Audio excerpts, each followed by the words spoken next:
Okay, I'll call the meeting to order. This is a meeting of the Committee of the Whole of the Township of Stone Mills Council to go over the draft budget for 2024.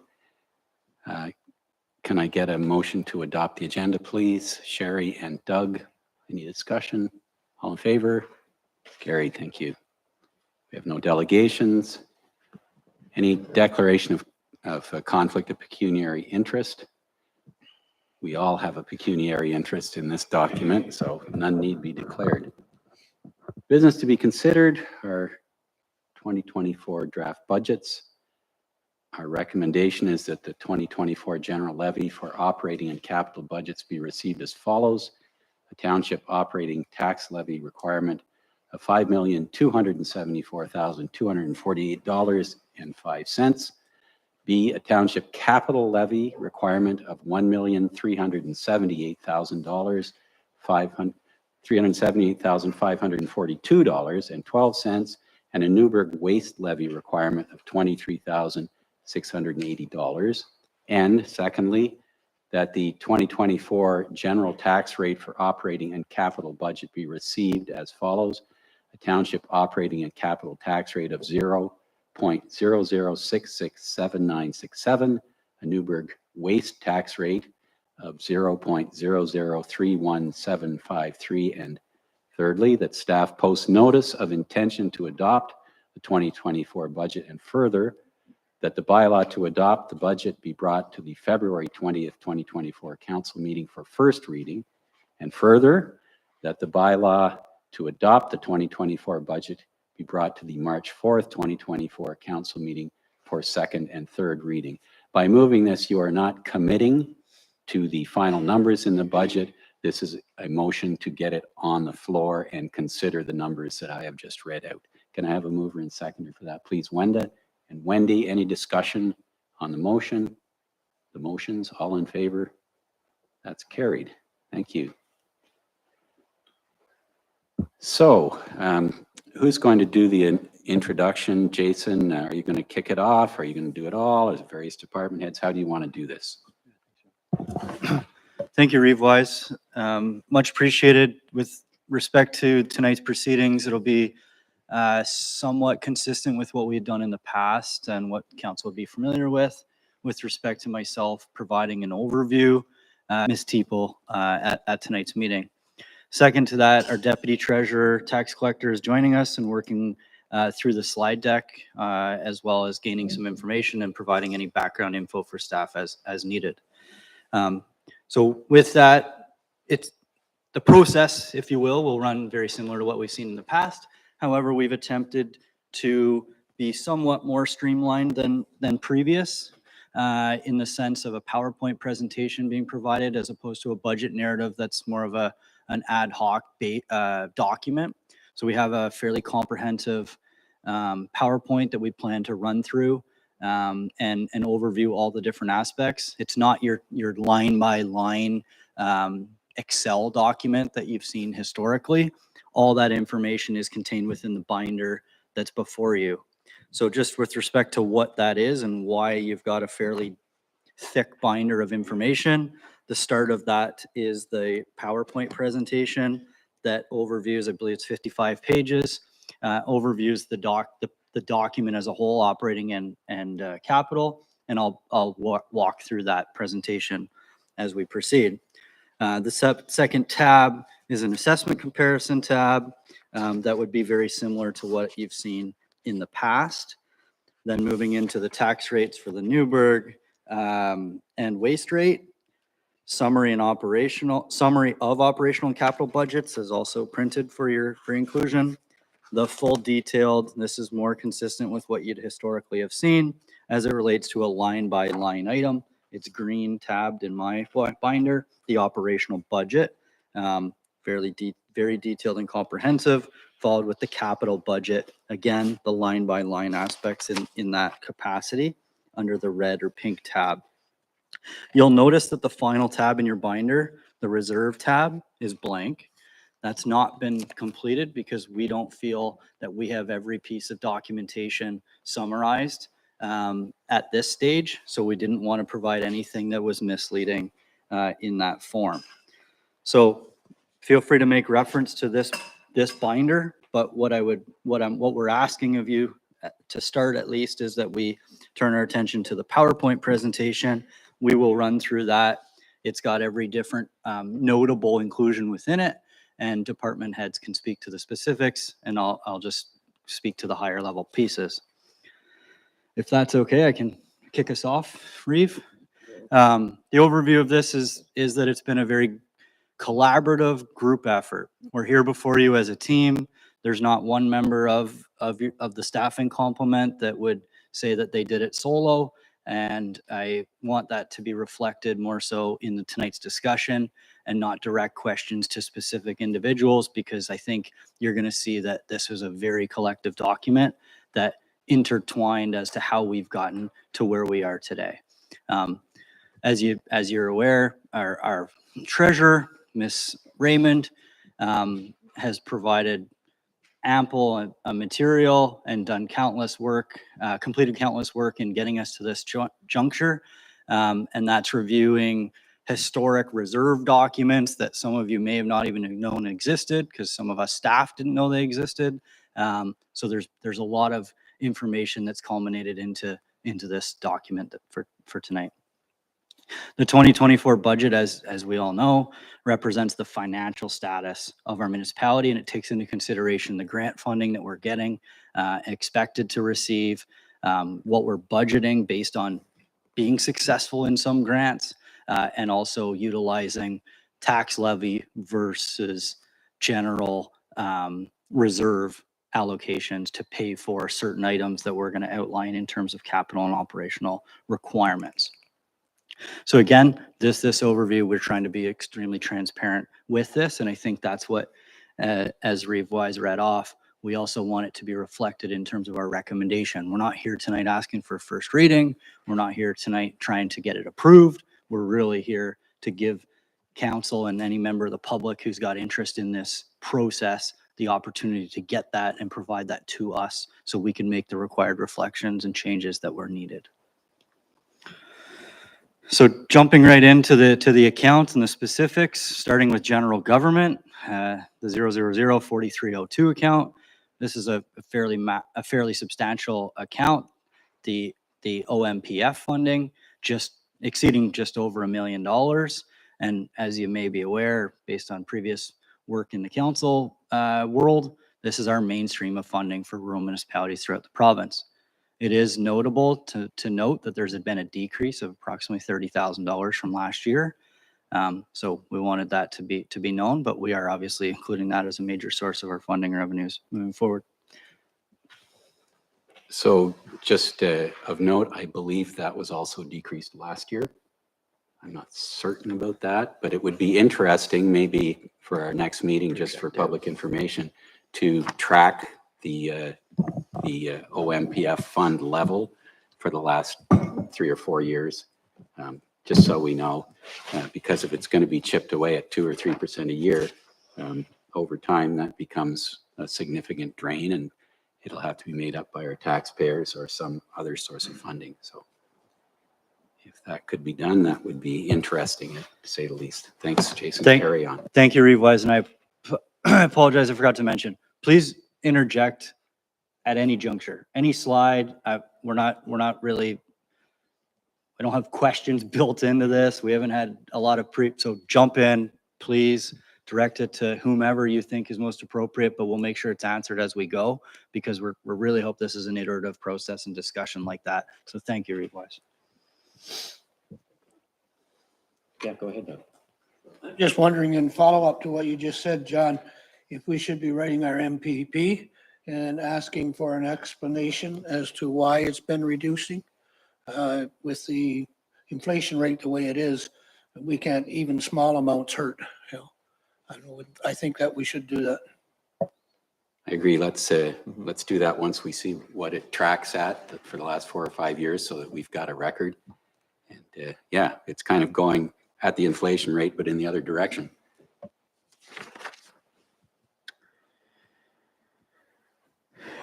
So slide 4, general government, 0005850, And 5851 is our infrastructure loan, principal and interest. We touched on this in the prelude to tonight's meeting.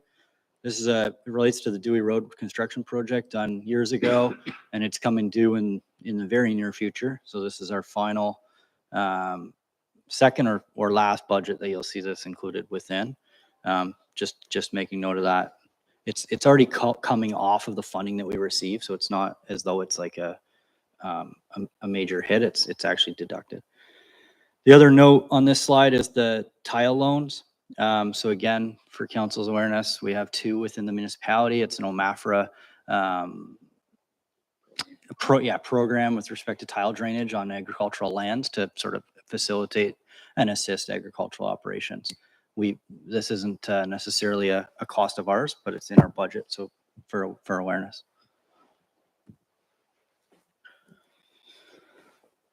Administration 101, community vibrancy. From 2015 through 2035, municipality collects $145,800 from a CVA or community vibrancy agreement from our renewable energy project. And historically, from my understanding, we've always allocated those revenues at a 1/3, 1/3, 1/3 basis. On the breakdown in 2024's budget, what we're proposing is on the screen. Essentially 48.6 of that would be utilized to subsidize the municipal tax rate. 48.6 of it would be used for contributions of a upgrade at the medical center, a portion to our strategic plan initiative, as well as to our fire fit reserve, in the hopes that we can make that event happen in 2025. The final 1/3 allocation is for a reserve that we have been contributing to since its inception, which is currently sitting at $160,400. Administration continued, 101-4901, transfer from reserves. So we have a municipal modernization fund, reserve fund. Currently it's sitting at about $168,000. And council will recall not too long ago, we recommended or made recommendation at staff's level to get a new website underway in the cost neighborhood $128,000. And we saw that as a great fit from a modernization funding component. So that's why you'll see in this, the budget balance, of that funding drop to roughly $440,000. From an administration point of view, we have full-time wages of shy of $500,000. They're up from last year's, as you can see, and we have a vacant position in the CAO capacity, as well as what we are proposing within this budget as an executive administrative assistant position to support office duties and administration roles across the corporation. And those are budgeted differently for the length of time, just based on potential hiring practices within this calendar year. That's why you see 50% of 2024 and 70% of 2024 for each of those positions. With respect to wages part-time, we're continuing forward in that capacity of looking for additional help from an administration point of view. And the records management clerk is what we is new. So let me try and provide a little bit of an overview to that. We have been receiving an increased number of MFIPA requests, Municipal Freedom of Information requests, and generally a backlog of digitization of files. So we have lots of our roll files, et cetera. And when we had some overlap in our current position of administration assistant, we got some momentum started with making digitization of those files a priority. So Bev Reed, Mabel Wilson, that role, when we had duplication, we were able to see that through. We believe that there's a lot of work to yet be completed. And we think that a records management clerk hired on a contract temporary basis would help us consolidate our records from Enterprise, Community Hall, Tamworth Hall, Newburgh Hall, and our vault in here, to make sure that we have confidence as a corporation that any information we're giving out from an MFIP or a freedom of information point of view, that it's collective and whole. So that's the idea as to the inclusion of this within our budget in terms of that position. Secondly, a summer student position. We hire summer students every year. We receive funding. This is one that would be somewhat unique because in my 5 years, we haven't had a summer student in our office from an administration point of view. But we, again, think we have the ability to support that position and see some growth in a college or university educated person in providing them some exposure into municipal government in the different facets of our operations. And hopefully that can be a local student that's trying to gain some traction, and we're able to also give them some exposure into that municipal world.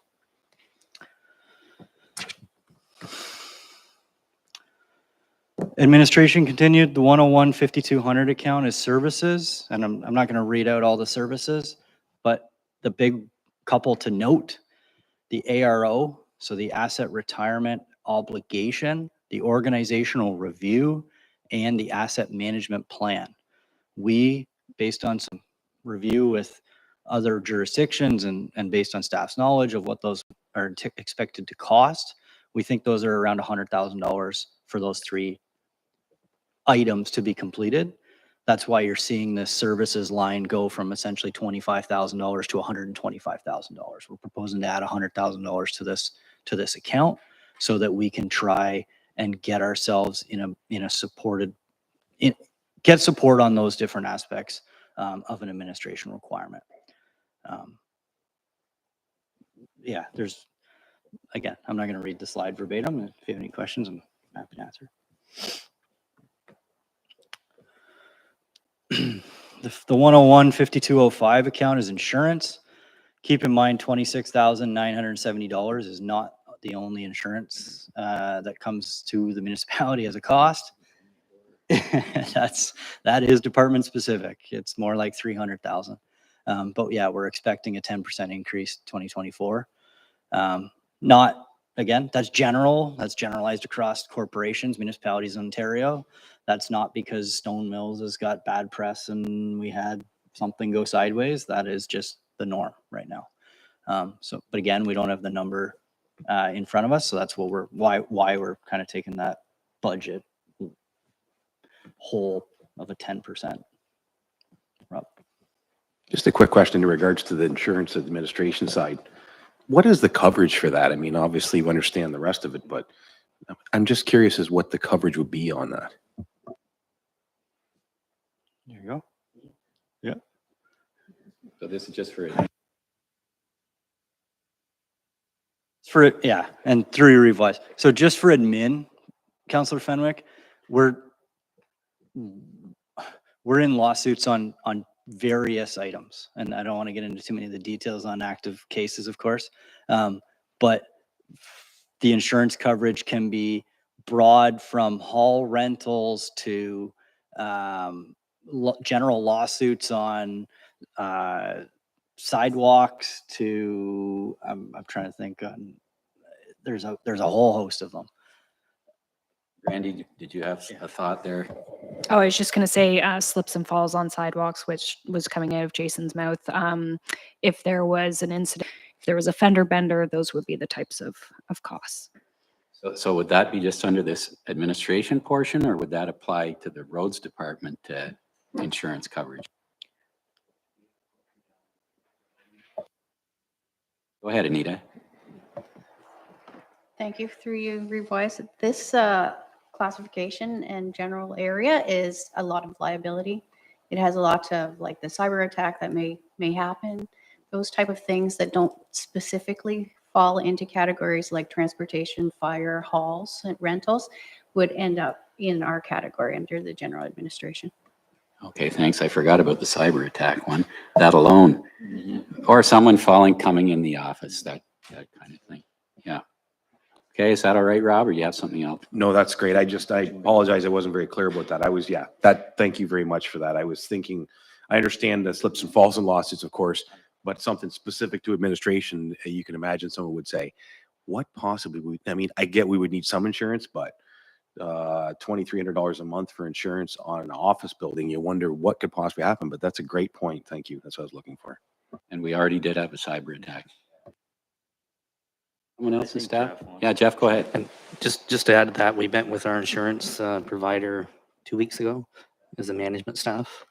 And we encouraged them to come back to council and explain some of the increases and stuff that's covered. The big thing that came out of our meeting was user groups. I mean, everyone around the table, or at least the senior ones, know what the user group issues we've had, if they're covered or not covered for different events. So that's something that we're working on. Jeff, anyone else at this point? Carry on, Jason. Council 102, the 102, 5102 is part-time salaries. You'll see this through and through tonight's budget. With respect to wages, there's a 3% wage increase applicable to 2024. So, yeah, 2024. Yeah. So that's the line item increase there.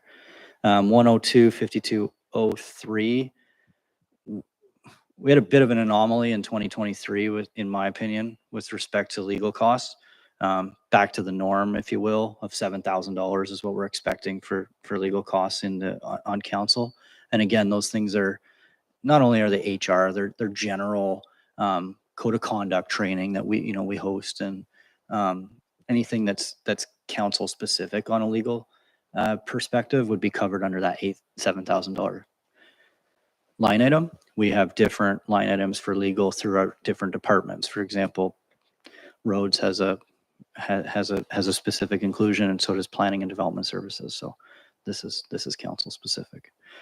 Conventions and training is not insignificant, and nor is it significantly different than what you've seen in the past. 18,500 generally is $2,500, $2,600 per council member, and that attempts to cover one fairly comprehensive attendance at a session, at a convention like Good Roads or AMO, for example. Donations, $12,000. We were nearly spot on last year in 2023 with what council donated to our local community groups. We're proposing the same. Most recent conversation was a hall rental forgiveness, if we want to call it that, with respect to what we could do in our community for some of our community user groups.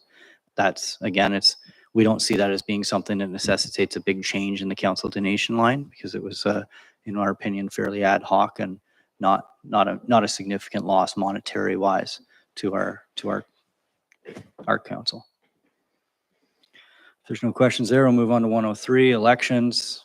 We all know it's not an election year, but we still budget for it, $11,000, in the hopes that we can run a budget in 2026 for around $45,000 to $50,000. That's fairly consistent. Moving into IT 106, transfer from reserves, municipal modernization funding. Again, I touched on it earlier, but this is the website, and the modernization funding, if you'll recall, it was fairly strong in the sense of its bottom line or balance of nearly $450,000. Excuse me. Information technology 106 5240, budgeting $85,000. Last year we spent 72 and we budgeted 85. We are expecting, and I think this can be said across many of businesses and or municipalities moving forward, there's more of an online presence, of course. That's kind of where we're going, and you'll start to see that with things like we're including a software booking program for the arena. We calling an individual on their cell phone to try and see what the availability is for an arena, and not knowing if there's a calendar that's publicly available to understand when it could be occupied or not. Those types of things are where we, as our staffing complement, see we need to go if we want to remain competitive on renting our facilities. So things like that, we think, again, there's not a huge line item hit for those types of services, But again, we don't see this dropping significantly. We think we'll be somewhere around that 85 number, $85,000 in 2024. One of the other inclusions, just to make note, Starlink is an internet provider, and we have, again, just talking about the reliance on internet connectivity and IT, we have troubles running our administration office when there's no internet. So we're looking for, there's no significant cost to this, but some redundancy in the internet provided to our corporation, and making sure that we can run as a staff and complement when we have a blip or a challenge in our service that's provided. So that's another thing to be mindful of. Jump in, John. Yeah, so is that a flat monthly fee, or is there a usage charge as well with Starlink? James will James? Excuse me. So there'd be a primary fee right off the start for the purchase of the hardware, and then there'd be the monthly fee on top of that.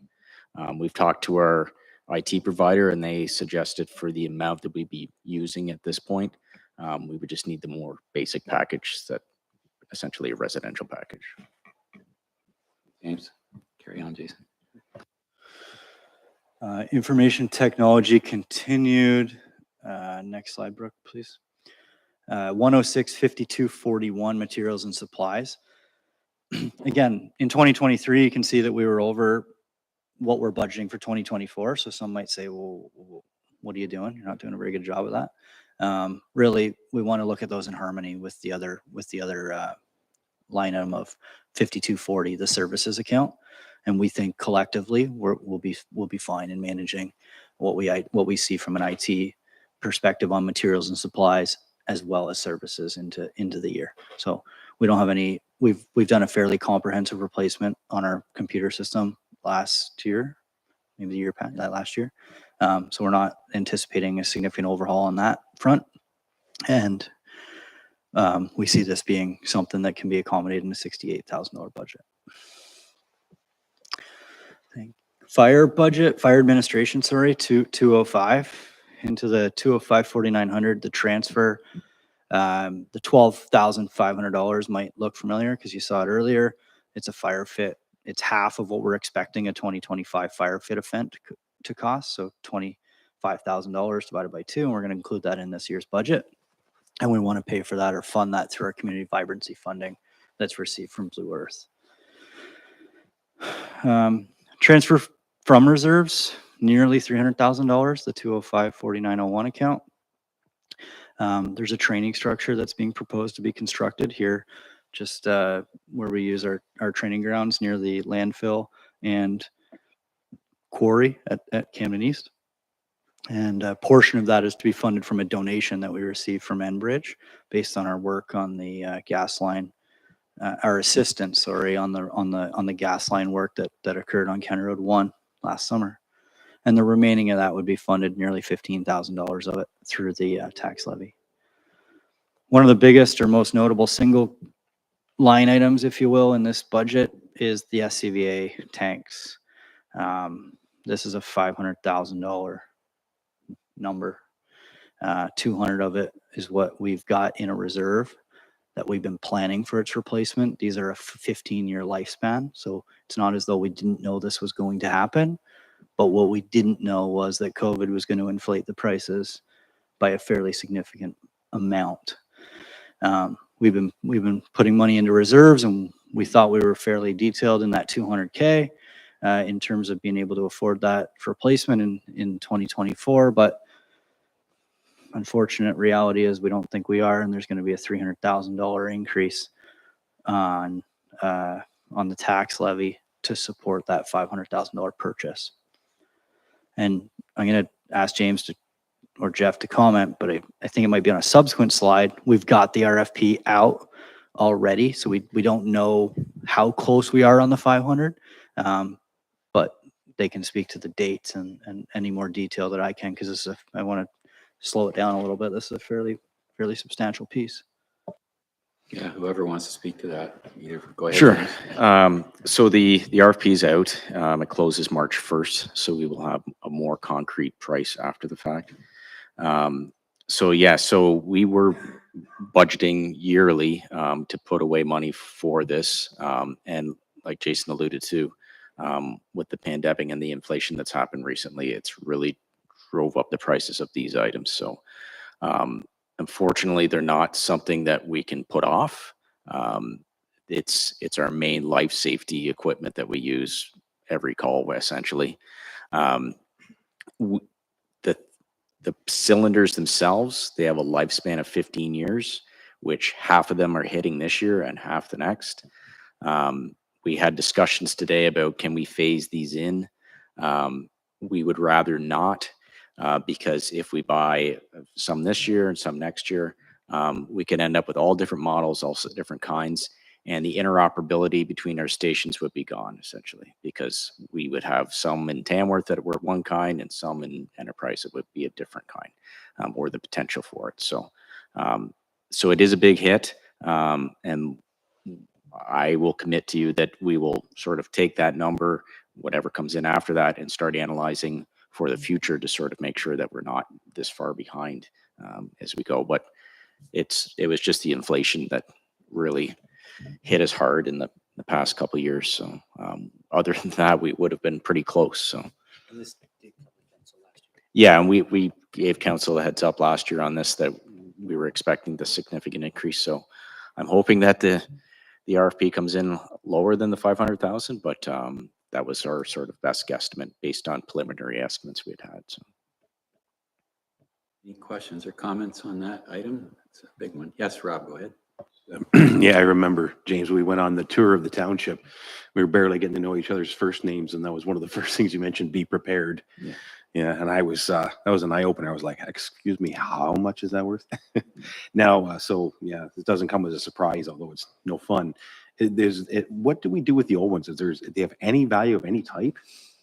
So some of them will have a little bit of value just because they would have a year left on the cylinders. We would obviously sell them on gov deals, just like we do any of our surplus equipment. There could be some people that are interested in it, but any fire department I can't see would be. So we don't expect to be gaining a lot of monies back from the sale. No, I didn't expect that there'll be any value domestically. I wasn't sure if it's something that gets shipped out or any of that sort of thing. If you've seen that, it's just good for people to know. The other thing too is I think you're mentioning not breaking up the purchase. I'm assuming that we may actually get a little better deal in bulk purchasing of all the equipment at once that may offset some of the cost. And really, what's a year? I agree with your efficiency thinking in that there's nothing like having equipment that doesn't work together. And if it costs somebody, potentially costs them a health issue because of it, then that's a wise choice, in my opinion. Thanks, Rob. Anyone else on that one? Okay, Jason, can do it. Thanks, guys. Final point on this slide, 205-4901. Good news. We got a reserve that looks like it's going to capture what we're hoping it to capture. $88,000 truck purchase, and that reserve is sitting with a balance that'll fund that. So keeping in the world of fire, in terms of wages, 205-5101 full-time. Here's a breakdown of what we currently pay on a salary front, our team. As you know, we don't have a full-time dedicated team to this. We have an 80% salary of a deputy chief, a 30% of a chief, and a 10% of an administration. All that we're projecting to be just shy of $125,000. Wages part-time outpace our full-time, and that's because we have a fairly hefty fleet of part-time volunteer firefighters. And of course, it's nearly impossible to budget that to a penny or to a dollar because of the fluctuations in call volume. So just be mindful of that. Fire admin continued, 205-5200 services, $65,000 in services, and that's needed with respect to what's on the slide, but cylinder rentals and ladder testings and hose testings and all the other aspects that go into ensuring that our firefighters are safe and protected and have the information or implementation tools that they need for fighting these fires. Materials and supplies, again, $90,000. You can see we put the number from 2023 in, budgeted 80, spent 101. Looking at these two sort of in harmony, like I mentioned previous in IT, material supplies and services, we feel confident that the 90,000 in the 5201 account augmented with the 5200 account will give us what we need.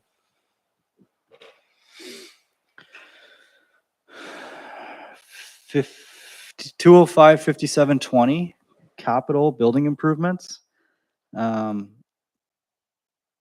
Again, I made comment to the fire training structure that's proposed to be built, and it's being funded by two different sort of funding streams or vehicles.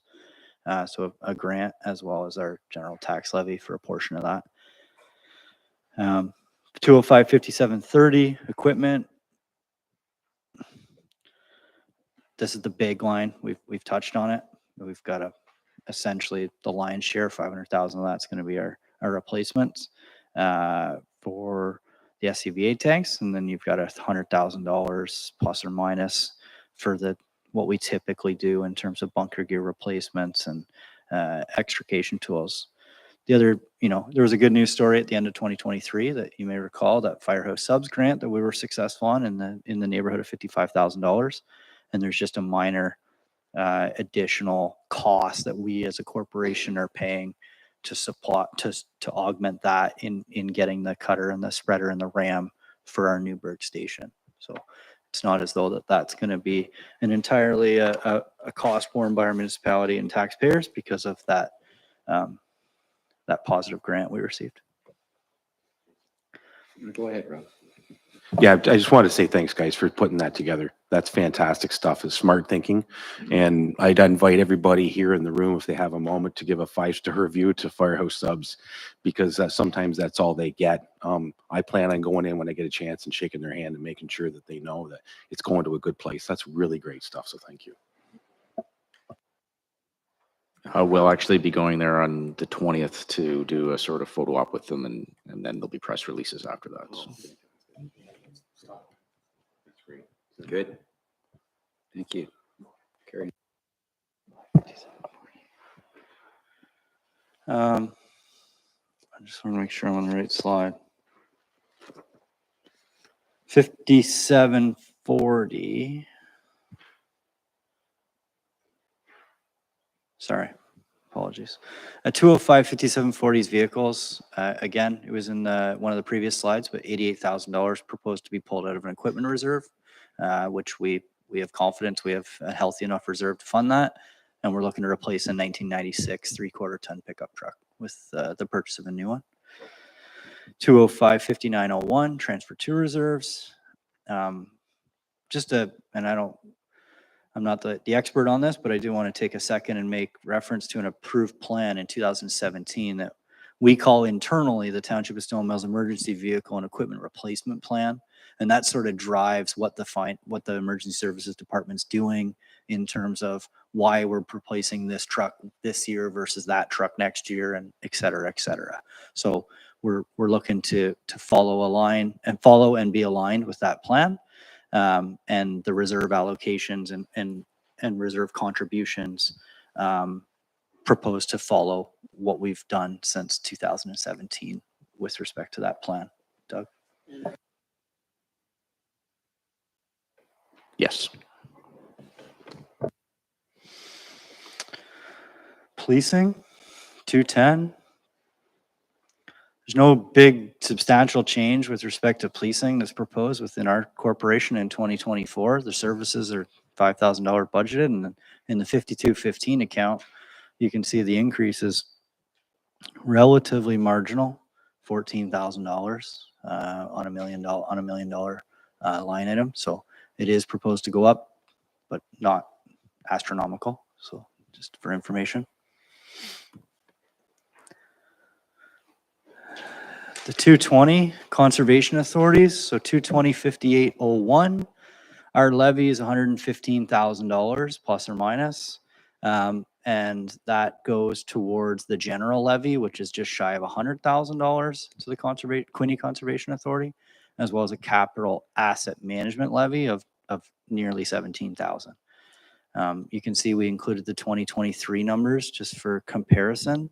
It's an increase of nearly 8,000 from 2023.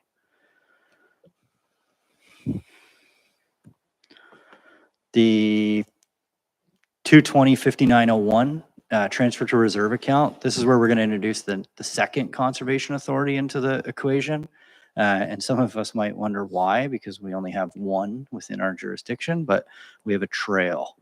So I'm jumping ahead, but the Quinte Conservation Authority jurisdiction covers our watershed, and the water control infrastructure capital asset management is nearly 50,000 or 47,000 of this, and our line item is 56. So that leaves $10,000 that we are proposing to put into a budget for the Cat Trail, as we're expecting some additional compensation requests from the Conservation Authority related to potential deck repair on the Yarker Bridge, maybe a funding change on how this is being completed, because there's been conversation as of this past fall that they're essentially losing money and they're not breaking even on how this trail has been maintained over multiple jurisdictions.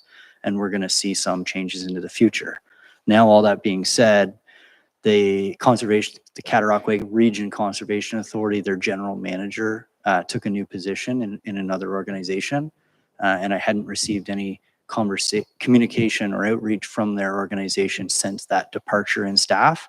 So I expect once they fill that vacant seat, we'll hear more of what this plan looks like for 2025 moving forward, as opposed to 2024. The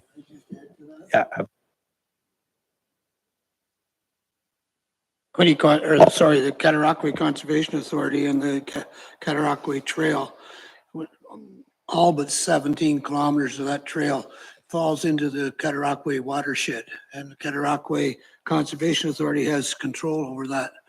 They also, at the time of inception, included the 17 kilometers that happen to be now in Stone Mills. That 17 kilometers does not fall in their watershed. So we're kind of a unique identity in it.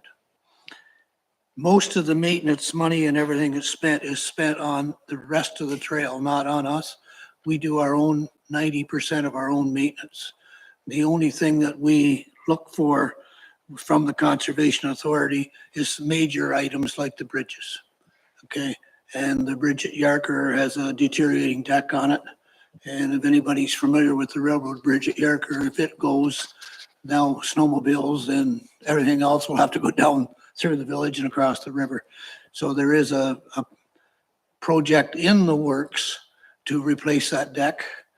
It estimated a couple of years ago at a little over 100,000. We have 30,000 with the 10,000 here in the budget. The Skidoo Club also has some money that they can put into it. Hopefully our 30 and hopefully the Skidoo Club's 30, I will say it that way, would give us 120,000 at 50% dollars. So that's what we're aiming for, is to have enough to repair that bridge. They did Chafee's Locks 2 years ago for 100,000, and it's about 80% of the length of that bridge, so it's a little bit shorter. Yeah.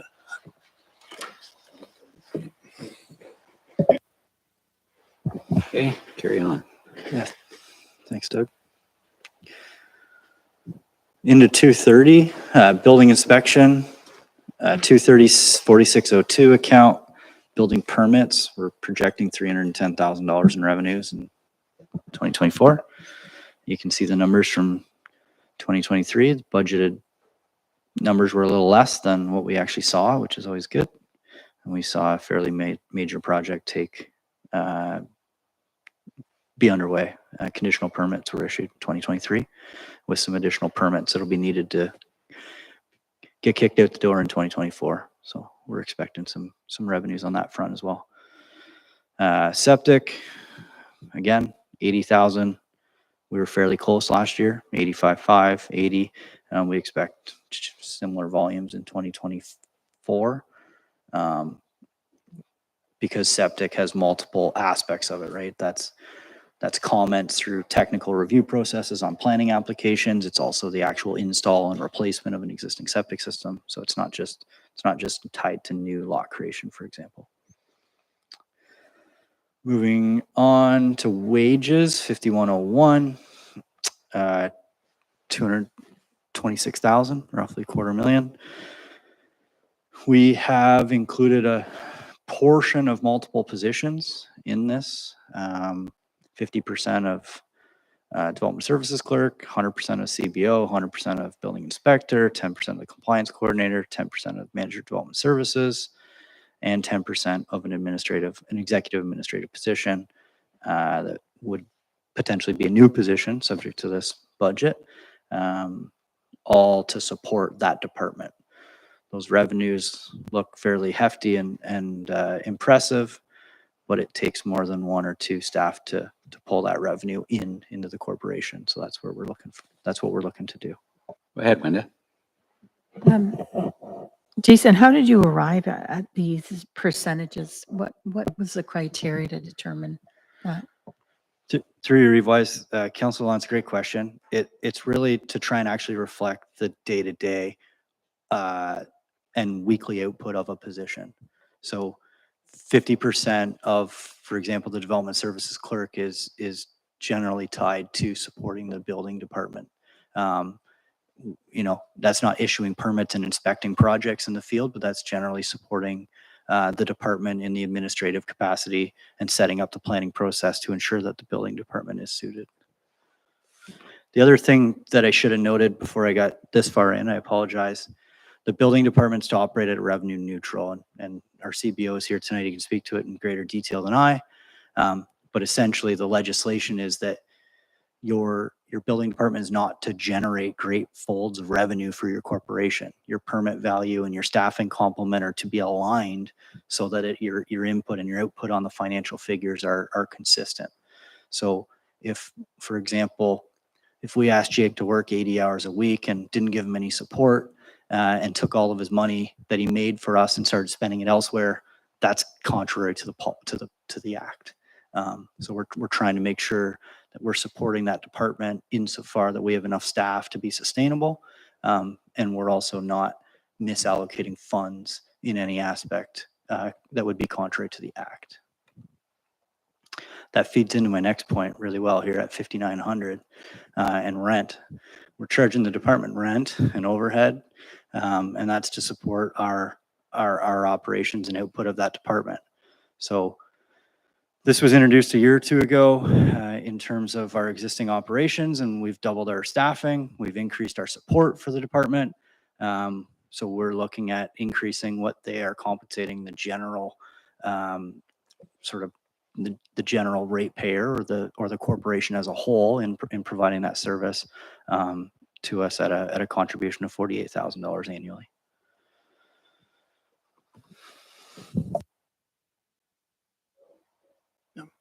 Just a quick question. Is that rent going into a reserve?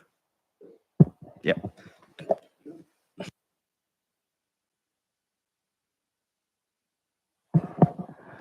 The slide before you, 240, 260, 250, 260, 270, 280 is all sort of packed together. We've done that in the past.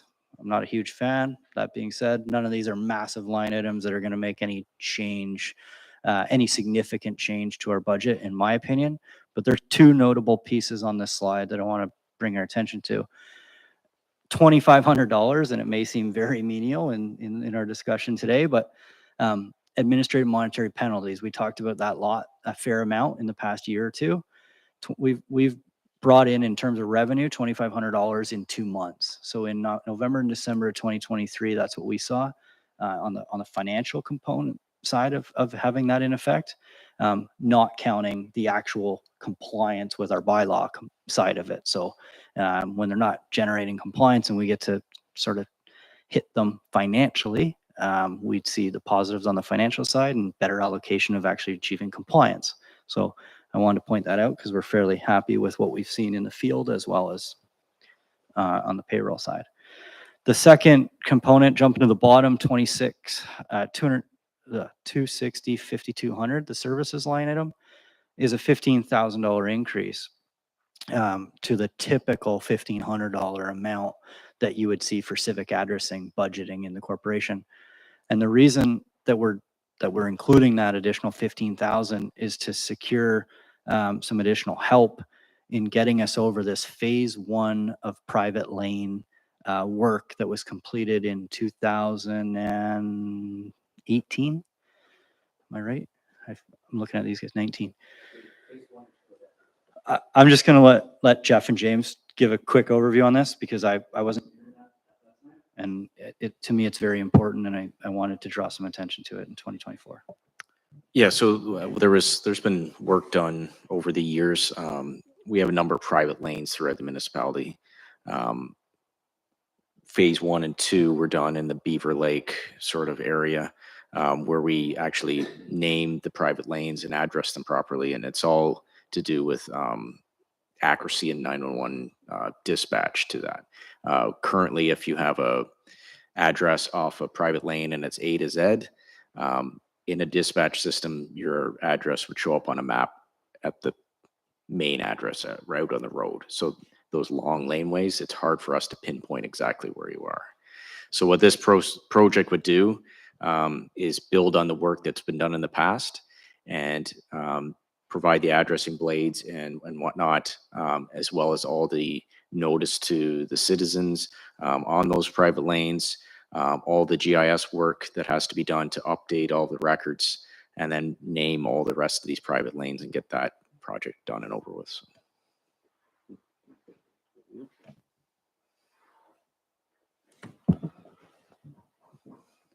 Thanks, James. I just have a question in regards when someone's asking for a civic number. Do we have any fee process for giving someone that number? Yeah, so I believe a replacement is $20. So if your blade gets destroyed or stolen, then you can request it through the Public Works Office to have it replaced for $20. And that's simply to cover the cost of that blade. Yeah. So when the lot's originally created, what, is there a fee for that? I can't remember. Yeah, it's $250 with the entrance permit. That's where that happens. So the entrance is inspected by the Public Works Department, and then the civic address is created and registered in the system. Was that what you were? Yeah. Yeah, okay. And just to add to that, the blade is $20. If we have to go and install it, it's $120 for replacement. And that's Okay. in our fee bylaws, but we probably should increase that. Okay. That's a different topic coming. Okay. Anything else on that? Okay, Jason? Jeff can leave his mic on. We're into the 300 roads administration, and this is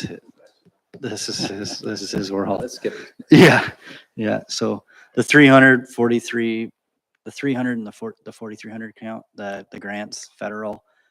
Again, this ties to a summer job application. We're familiar with those. We're trying to hire 2 summer students to support our roads department. We've been doing it for several years in the summer months. The next line at 343.04 is a pits and quarries. This is a consistent, again, $5,000. All the aggregate that leaves our municipality that basically is trucked out on our road system and taken away and hitting our roads. We get a stipend to make sure that we're covered in a sense financially for any repair to that road system. No, it's no, but is that not that's the intent. That's the intent. Yeah. Yeah. Appropriate. Right. The pit pittance. The 344.08 services to others. Again, Public Works Manager can speak to it better than I, but we extend beyond our jurisdiction in some occasions and help our neighbors where it's logical to do so. And we're compensated on a time and material basis for that work. That's all done through contractual agreements that we have in place with our neighbors, and we receive those benefits on other areas, I believe, too. So Just to interject, the actual revenue there, that doesn't include what we're invoicing Addington Highlands for 2023.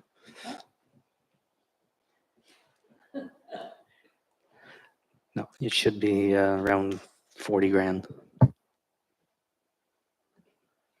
this is the first meeting of 3.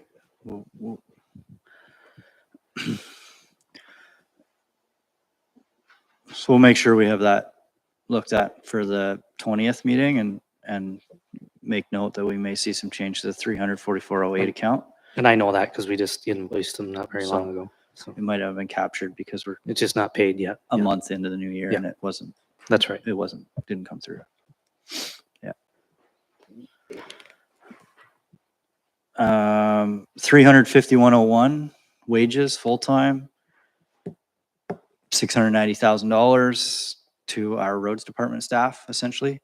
That's, again, we talked about it before with the 3% increase to the corporation on salary. That's being considered. The actual in 2023 was higher. We've had some changing in staff. We've had some new members join. Public Works Manager can speak to it better than I. So through all the accounts, so this account might have been at 758 last year as actuals. But we've allocated in every account to cover the full-time wages and benefits. So the 300 might be down, 320 might be up. The waste, the 403 through 401, they might be up or down. Anyway, the wages are covered, so don't think that it's a decrease in wages. We've increased to what we've projected for the 3% and benefits. They're just allocated differently.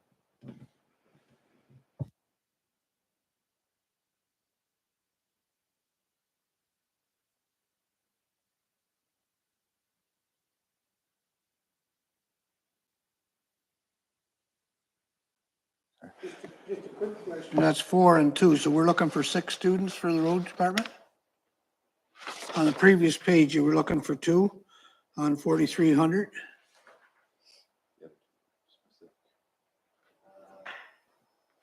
Just, so are we looking for 4 or 6? 6 would be great if we can get them, but, I'll let Anita answer that, but two for the roads, okay. but she'll answer the rest.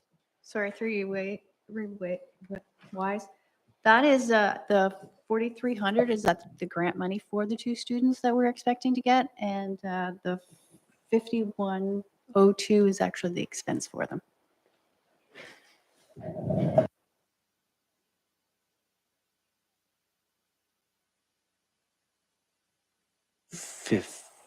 Services, 5,200. $40,000 consistent with what we've seen in the past with the annual inspections on hoists, cranes, et cetera, for the maintenance of our operations in our road public works garage, sorry. And we don't see any change to that from previous years. We touched on legal previously on council's front, and Public Works sees their share of legal matters as well. So $10,000. Much of that is associated with survey work and legal work, on ensuring that we have roads that are actually on the right of way and not extending onto private properties, et cetera. So they pop up and we don't plan for them. So we're working on those as we go. Conventions and training, road school, public works staff attend annually. Good roads conferences, our public works staff attend annually. We see that increasing $5,000 from last year at 20,000. Because we actually spent just shy of 25,000 last year. So that's why your slight increase on the conventions and training. 310 account, 5,300 maintenance and repairs. You can see from last year a $250,000 budgeted item. We spent 275 and we're looking at 270 this year just to ensure we're more accurately aligned. And that's fluctuating on what breaks and what needs to be fixed. The 5740 capital vehicles, fairly large line item, 1.1 million. 2 plow trucks, 1 crew cab, 1 half-ton patrol truck, how that, and some random, I don't want to say random, some add-ons that may go with each of those trucks. The one thing I do want to point out is those 2 trucks, the bigger trucks were budgeted in 2023, but however not purchased. And I think this is another good point to pause and let Public Works Manager give us some insight based on the aspect and the size of this number. Do we have any questions first? Oh, you're going to beat John on the question. The crew cab, is there an electric version of that? I get that every year from you, and I was expecting Reeve Wise to ask that one. No, I'm going to ask you about the patrol truck. Oh, it's the same thing, electric.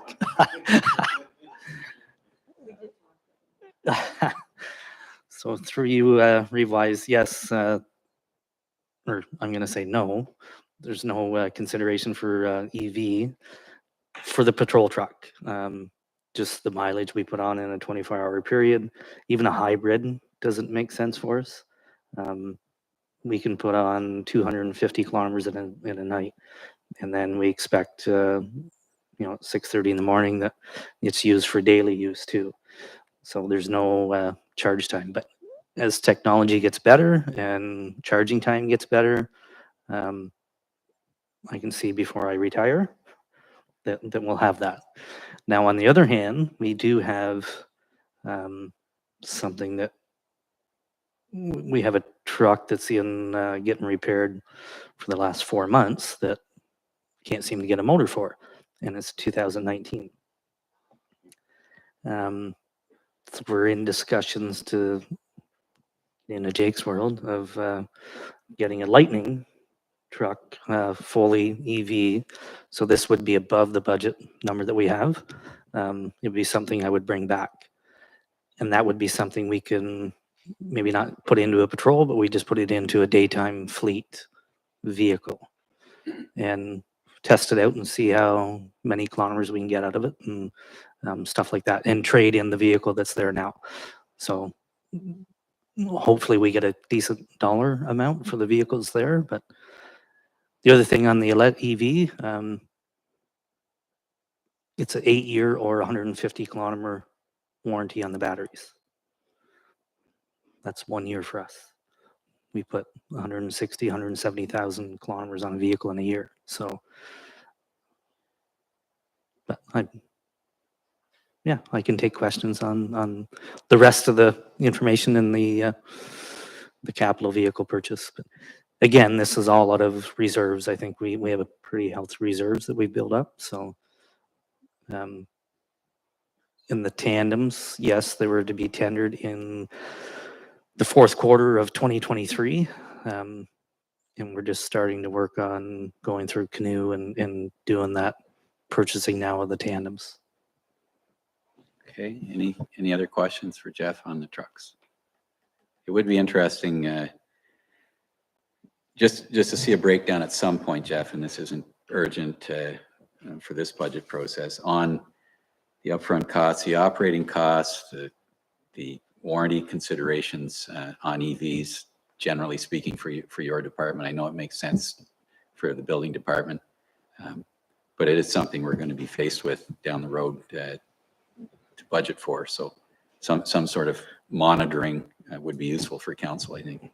Right, through you, Reeve Wise, I think if we can't get a motor for this 2019 vehicle that we have sitting, I can bring something back, and it would be a good caveat going forward of, and not being a frontline truck, but being what it is for day-to-day work, right? Yeah.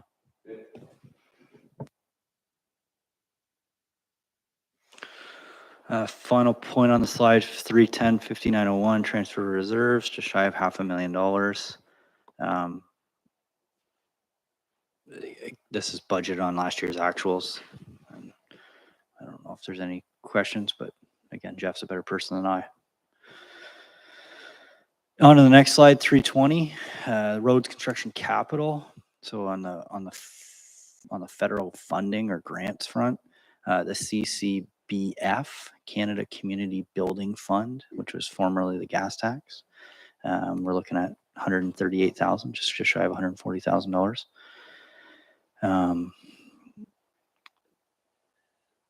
The 108, if I can, I think that's the Dewey Road construction project, just as an FYI for those of you following that through. So it's not as though that we're paying it off into 2025, but it comes out of what we receive from the CCBF funding. So it's not necessarily that we're paying that off. We're paying it off, but we're not seeing it go out the same way that you might envision. The 320 4301 grants provincial, just shy of $300,000. This is our OCIF. It's more significant in terms of its loss from last year. It's $52,000. So maybe another question for our MP on where are we going on the trend here? I'm sure some of my colleagues are taking notes. We can make sure we get that as well. 320 4901 transfer reserves, $80,000. You've seen this for 3 or 4 years running. It's not yet done. Moving to hydro relocation at Centerville Quarry. It's a bit misleading. That 80,000 is to remove or relocate the hydro. I say it's misleading because it's more encompassing than that. We need ministry approvals to expand our quarry operation or to then move the hydro line over so we can continue with the aggregate extraction. So that's why you're seeing this get bumped and bumped and bumped, because there's a lot of work that goes into expanding that from an MECP's approval as opposed to just relocate the hydro. So if there's a question on that. So basically saying that we're going to continue budgeting it until the time that it happens so that it's not a surprise when it does. So Thank you. And just to be clarify, it's not being budgeted. It was budgeted 3 years ago. It just keeps getting not spent and going into reserves and back out again. Yeah. So we're not asking the taxpayer every year for that amount. Final point, 32 or 320 4902 transfer from reserve fund of $512,146.86. This is unique in the sense that this is essentially gas tax money or CCBF money that the municipality has received, this $512,000 over the past 3 or 4 years. That was really it wasn't captured. It didn't come in as a clean fund. So I'll say our treasurer, Anita, has done a lot of work in tracing this and has essentially found that those dollar figures in our budget, in our revenues that we're able to use in supporting our 2024 budget for road construction projects. It's all to what it was to be spent on. It's just, it wasn't like a 2024 line item, we're going to receive X on a gas tax. Here it is. It was just additional funds that we found that we're able to utilize. So we see that as a very big, a big support in our ability to drop that hit on our ratepayers for 2024 because of that nearly $500,000 number. And Jeff might want to expand upon what I said. Go ahead, Jeff. Unless Anita wants to elaborate, but there was 2 years, I believe, they doubled the gas tax and no, go ahead. 2 years they doubled the gas tax and I wasn't aware of it. And that was, I believe, like 2021. So it just kind of got funneled into a different account and Anita found it this year. So Yeah. where was it? That's our big. What, was it sitting in investments or something? I don't quite understand how it wasn't accounted for or identified before. Through you, Wise, it is a separate bank account, which is a fund, and if the gas tax isn't used, then it is supposed to be sitting in a fund where you can actually make revenue on it, and they actually record the interest from it. But in 2021, there was a surplus in money that they doled out to municipalities with an extra funds and a few rollovers plus accumulated interest. By the end of 2023, we have a large amount of money sitting there, and I was just asking a bunch of questions on how it was, and as I'm going through the files and doing the budget and talking to Jeff, it wasn't found, it was always there, but it wasn't known by everybody. So it was a group effort, as the budget has been, and we all worked together to find and attach the costing where it should be for Well, this year. that's great. It's just almost mind-boggling that sort of disappeared somehow. We just get to spend it now. Yeah, well, it's a good thing. I mean, with the SCBA, is that the right word, right acronym, hit, this really helps to cushion the blow. So, yeah, good work.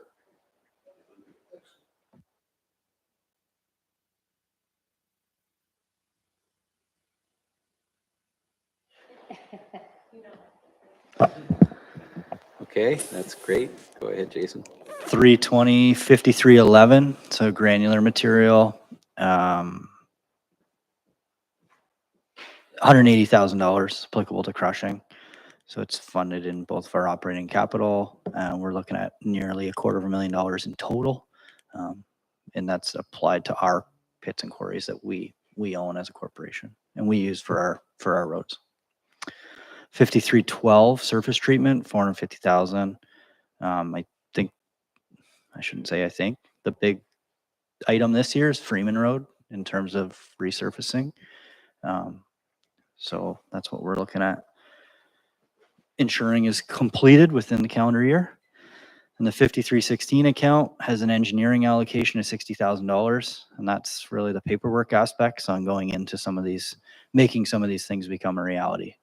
So a Flynn Bridge replacement, large culvert replacement on Mountain Road, the street reconstruction project around the Tamworth or the Stone Mills Recreation Center, Peel Street, Adding Street, and Mill Pond Drive. Any questions on that slide? There's some big numbers there. Sorry, can I intervene? Yeah, go ahead. Sorry to intervene. We're going to be having a computer shutdown for updates that we thought we could postpone for a couple of hours, but it's not letting us. So that is going to cut our live streaming here shortly. So if I can just ask if we can take like a 5-10 minute recess so we can get our IT equipment sorted and then back up and live streamed. Yeah. Okay, go ahead, Jason. Thanks. Last slide before a bit of a recess. Roads construction capital continued. That'll finish us off before we get into the 324 accounts. The 320 5750 is a road. It's called Roads Linear, just shy of $2 million. It relates to our essentially a lot of our public works projects for the year, and it's what, a third of our budget. I mean, this is the big one. So large culverts on Mountain Road, Freeman Road surface replacement, reconstruction, et cetera, sidewalk, cash vault, curbs, everything around the rink. That work's been done. The drawings are in. So we want to make sure that we get this underway before the recess, because this is probably the biggest slide in the deck. And Jeff can provide any further info than I. That's through you, Reed-Wise. That's good, Jason. Any questions on those projects? You be able to complete both of them, Peel and Addington? Or will it just be a certain number of blocks? I believe I'm just getting the quantities and stuff now from the engineer. We had actually drawings done 2 years ago. But we're working on getting the quantities now, and I believe we can complete that project ourselves within the year, calendar year. Thank you. Anything else? Yes, Wenda? Is this going to impact any businesses? I know when the county did the road work, it really impacted some businesses. We're not to put the county down or contractors, but when we do it ourselves, we don't impact businesses. So the only business there is our rink and LCBO that would be affected. So we can close everything else, in sections. But the LCBO, we'd have to leave that open in the Legion. But we will work with them. Anyone else? Okay, then we're going to have a little recess so that staff can identify this IT issue and shut down. People who are watching live stream, I'm sorry, this is unavoidable. There'll be another budget meeting. We'll go over all this.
Thanks, Revise. Carrying on to where we left off, Roads County Administration, 324 accounts. First account in our presentation, 324-4407, is our services to the county. As council will be aware, we provide a significant amount of services from our lower tier to our upper tier to the county on our county road systems. Just north of $1 million in terms of costs, and that's based on there's a 10% fluctuation built in that, and this is really unchanged from 2023. We saw the successes in that in 2023, and we're projecting it to be no different for 2024. The 324-5101 is wages full-time, $239,000. Again, that's what our staff are projecting to be costing to get that maintenance done, the roughly $1 million worth of maintenance on our county road system in the capacity of our full-time staff. Moving to our part-time staff, nearly $70,000. It looks like a huge discrepancy from 2023 budgeted to actuals, and that's just a difference in the way that the coding and allocation of funding was completed.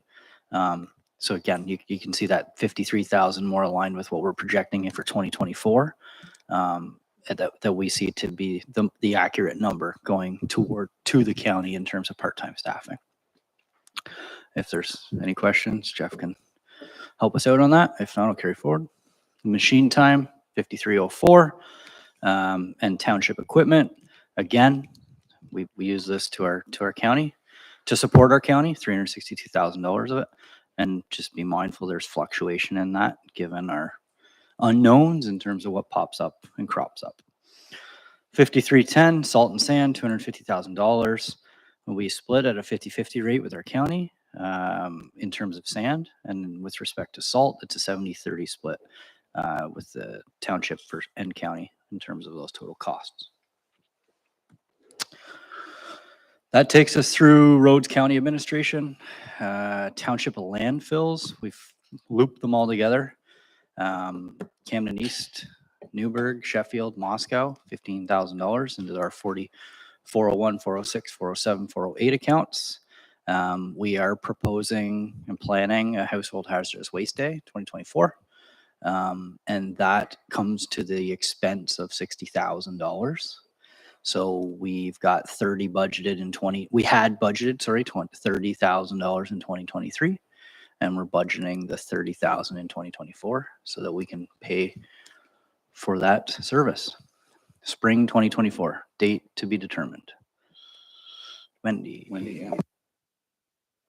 I actually have some suggestions. I wrote down. Look at Jeff's file. I don't know if this at all is possible, but once a year, Napanee and Drainall, I know the township is involved with Drainall, has a waste management.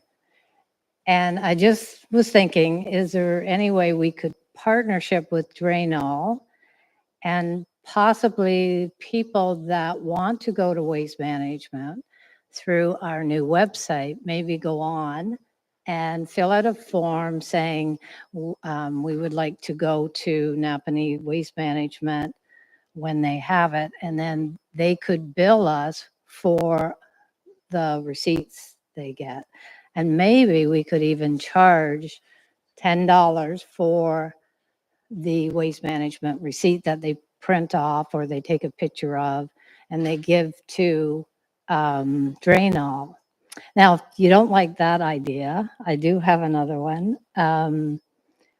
Is it possible, if Drainall doesn't want to work with us and it's too much waste, to maybe once a year, maybe at the Camden East site, have a couple of dumpster containers, and say in September, October, I'm thinking of cottagers when they're finished with their paints and their stuff, that we could have them just designated on Wednesdays and Saturdays, maybe to bring in their waste And maybe we could pay extra for the fire department guys because they know how to put those waste things, that know how to store them in those containers. And that way we wouldn't be putting extra work on our current people. So these are a couple, if we could do it ourselves or maybe get in partnership with Drano. Just a couple of thoughts, and that it's just, I know the work that you guys put into having a waste management day, and you do an amazing job. It's a lot of work, and I thought, well, maybe there are other ways. Just something to think about. Through you, Revise, great questions, great ideas, and we've looked into them. We've looked into them. That's why I know they're great ideas. So your first one, so Drainall does, typically they won our last one between Brendar and Drainall. They were the only two that bid the Household Hazardous Waste Day, and Drainall won. And as long as I've been here, Drainall has been the one that has been awarded the contract. We questioned if we can have our residents go to Napanee and go through their line, and it was too much of a paperwork issue and tracking for them, because we get funding back and Napanee gets funding for what they produce. So for Drainall and their staff to track that was just too much of a task, because we put through, I think we put through 500-600 vehicles here in 3 hours. So it's a busy time. And we found that doing it every year, I don't think we have the need for that. Maybe as we grow, we'll have the need, but because you're paying for their staff, you're paying for their vehicles, you're paying our staff. So regardless of how many you have come through there, you still have that capital cost in that year, right? And if you have lower quantities, you don't get the revenue back. The next question about the landfills, we looked at Brendar. It's on our website. They have a place in Bath. They have a place in Strathcona or South Frontenac. We looked at putting a permanent site in Camden East and had them do up a quote and to see what it would look like. So we would have to have our staff trained to handle the hazardous waste materials. So our fire department wouldn't be able to do it. It would have to be their staff, or we would have to train staff to be able to handle that.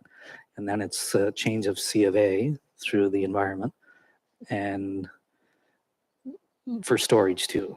So we have to have a facility down there to store it. So that's why we kind of promote it. If people don't want to hang on to that, paint can or paint cans, actually, as long as the paint's dry, we can take it in our scrap. But, oil and stuff like that, that's why if they don't want to hang on to it, they can drive to Bath and take it to Brendar. I hope I answered that question. Kinda. No.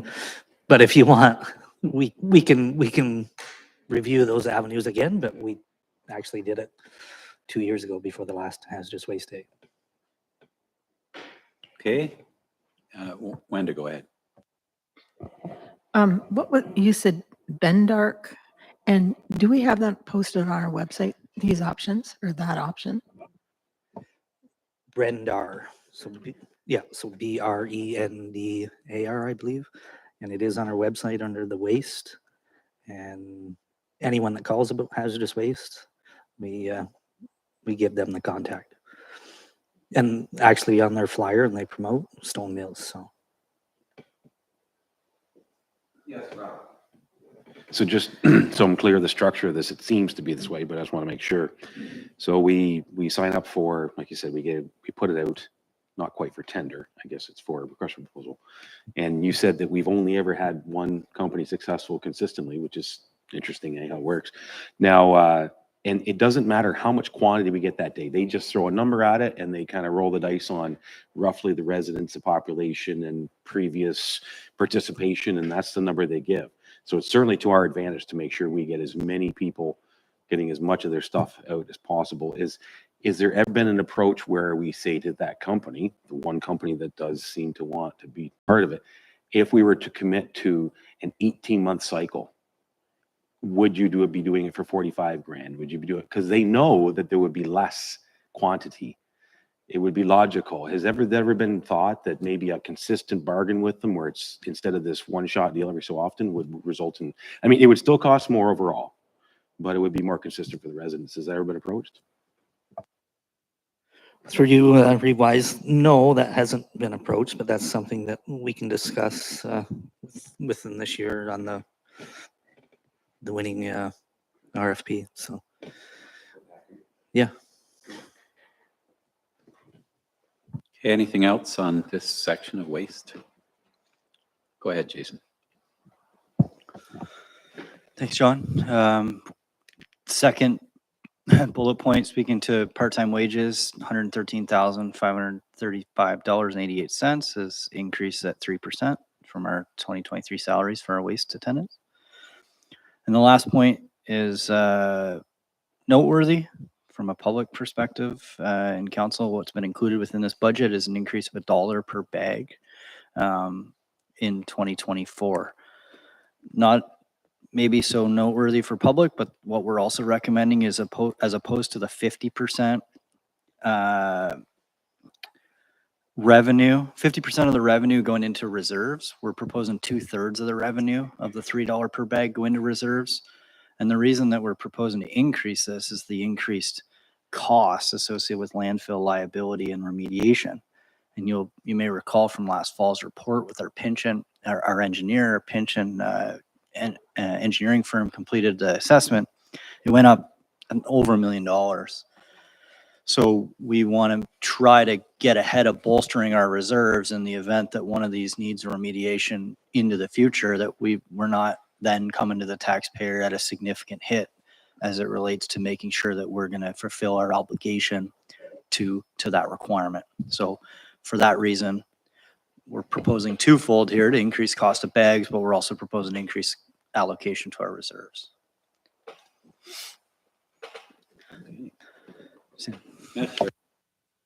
Just a quick question. How many bags do we sell in a year? Oh, now you put me on the spot. Through your revise, I think at the $2 we numbers- spent sold $181,000 of them There you go. last year. And at $3 for 2024, we'd project $238,500. And the bags were, I think, 52, if I remember right, 52,000.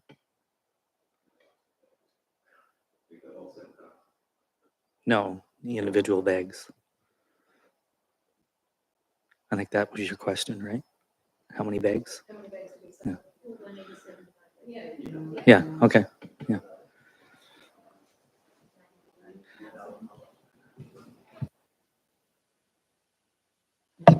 Perfect. Okay. Sorry, Jeff. I jumped in there. I was excited for that question. No, perfect. You have it right in front of you, so. 510, jump into Parks and Recreation, transfer from reserves. We've got 4 bullet points. We'll walk through these so that it's, again, full detailed assessment and breakdown. Camden East Parkette, we're all familiar with the corner of County Road 1 and County Road 4. It was deferred because of a public works project and widening, and we weren't sure exactly where it was gonna land. We've allocated $115,000 towards that project. The design's done, and our public works department is planning to do that work in-house to save us some costs, and the project would be funded from the reserve account that we got based on the insurance proceeds. Second to that, we found a little reserve, Camden East Library Reserve of $27,000 plus or minus, and we want to use that to support the redevelopment of that site, given that it's the same site. We don't know what else it would be used for, and we think that's the most best use of it. So again, to our treasurer finding reserves that we think could be offsetting some of the building reserves that would go towards that $27,000 proposal. I might have a question from Doug. Doug.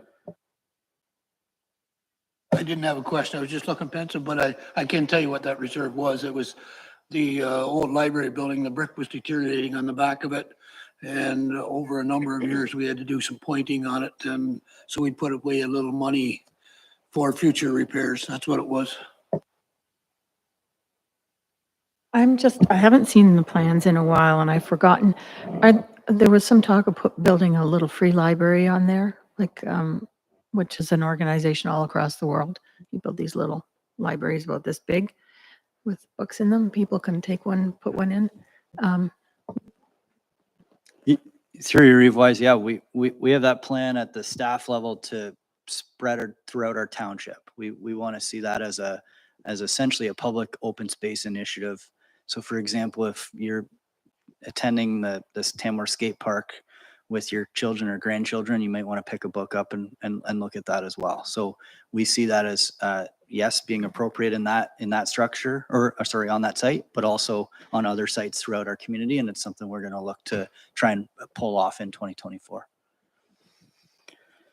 Next bullet point, Camden East Conservation Park. Recently found out there's a well that we're not really overly excited to have on that site in terms of liability concern. So we're looking to decommission that well, and essentially make it no longer a health concern. Where's the well?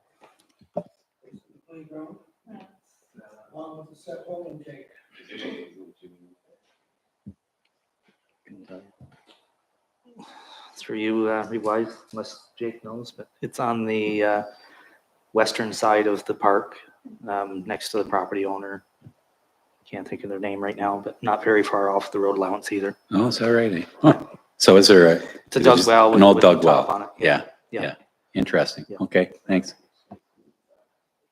The third bullet point in terms of Parks and Recreation, the Yarker Riverside Park. We are proposing to essentially bolster the playground equipment within that park through the use of a reserve, playground equipment reserve, the library Yarker reserve. I forget the total amount. I thought it was 70. I don't know, jump in. Through you revise, yeah, a total of $75,000 earmarked for that Yarker Riverside Park. And it's just some age. I don't know if staff's aware of, they've been in that park recently, but not a lot of new equipment there, so. Just one thing on that. I think it's great. I have small kids taken there. It is in rough shape. One thing that would be interesting if we have the capacity to do it would be some form of community engagement around what is that park going to look like and what might, because it's not going to be just used by the people in Yarker, but it would be nice to do a bit of community engagement to ask people if they have any input, since it is a public shared space, and sometimes getting that input designs it better for everybody in the community and also just make people feel like they're involved in the process. I don't know what that might look like. I'd be happy to knock on doors in the spring for that very reason, but some piece of community engagement about what that park might look like, I think would be really beneficial and important.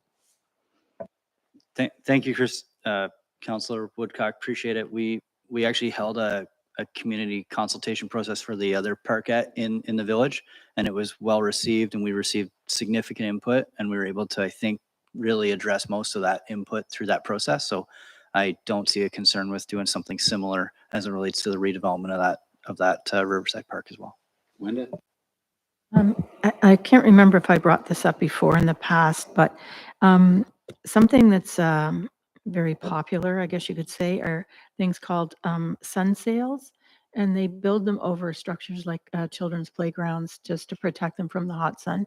And some of our playgrounds are like right out and they're very exposed with no trees. Is that something you might be considering this year?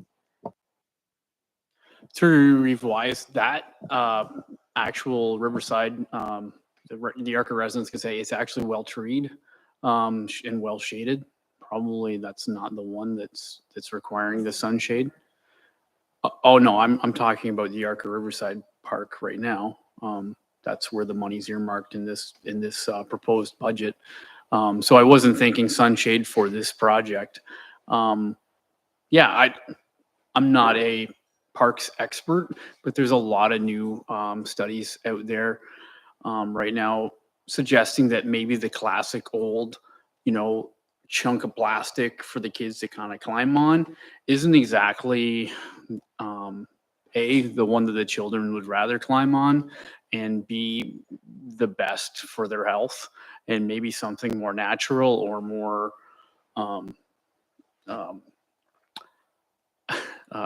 something that was more typical of something children used to play on generations ago. And there's a lot more options and a lot more studies out there, and a lot more alternatives than there was maybe 20 years ago when we just went to a magazine and just ordered a chunk of plastic kind of out of a magazine. And sure, I think we should definitely do some community engagement. I know that what I'm suggesting is probably where I'm leaning, but anyways, that's the best I can do at this point. Okay, that's a discussion for another time, I think, but it's interesting. Go ahead, Jason. The final bullet point in 510 4901, sorry, is the Newburgh Ball Field, $15,000 exterior lighting upgrade. We have a reserve account with $15,000 in it that we're proposing to utilize and essentially upgrade for the safety of ball players using that field, given the age of our existing lighting. We're confident it can be completed for that number. With respect to I'm not going to go through it in detail because I think we've done so, but in terms of where the reserves and the funds are coming from, the transfer from reserves to pay for some of this stuff has been delineated. And we also just want to make note, and it'll come up further again, is a tree planting program. I don't know if it's really written, but it's maybe an unwritten policy or process that we've been abiding by and following here within our corporation, is trying to dedicate $10,000 or more to planting of trees and working towards the greening of our community over the years. And we're proposing to utilize another $10,000 from our Parkland Reserve Fund, which is sitting healthy, to increase our municipal facilities from the planting of trees.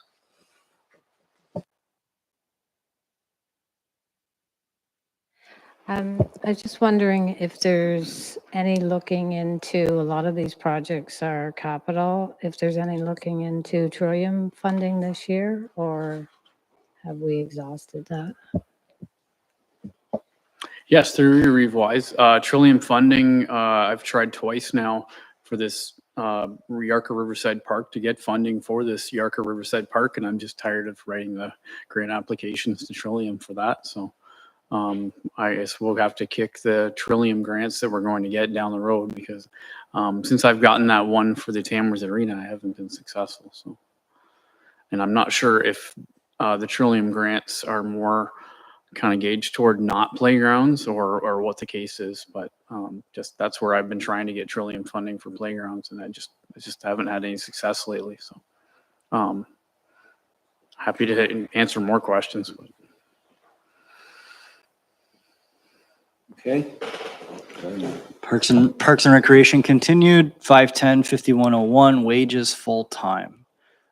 32,000, just shy of $500. We want to be representative as to what our main municipal employee that's dedicated to public Parks and Recreation has been attributing, and that's 5/12 of the year.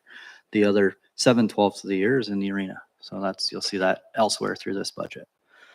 With regards to part-time wages, we are typically that funds summer students, and we're proposing to add 3 summer students, so 2 in Public Works and 3 in Parks and Recreation. And again, just maybe more so from the varied interest and career development opportunities for summer students, we allow or try to work with allowing them opportunity to see different aspects of municipal operations. So it's not only to say that if you're hired as a Parks and Recreation student, you're not going to see anything in the Public Works side, and vice versa. So although they're maybe on paper shown that way, they're a little bit less so in reality. We are also proposing to increase our pickleball programming in the Tamworth or the Stone Mills Recreation Center this year. And we really want to utilize a student to be the main township representation at that facility for the operations of that programming, as opposed to our arena supervisor, which of course is compensated at a more significant dollar figure than a student. Just on pickleball, have you budgeted the fee for pickleball? I think it was $3 last year. What's your proposal this year for that? I actually have a scheduled meeting, I believe in March with, I hadn't put like an exact number. My thought was more than 3 at this point, so. That's fine. I get asked this every week at pickleball. $10. Was told yesterday that Napanee is still going to be 3. So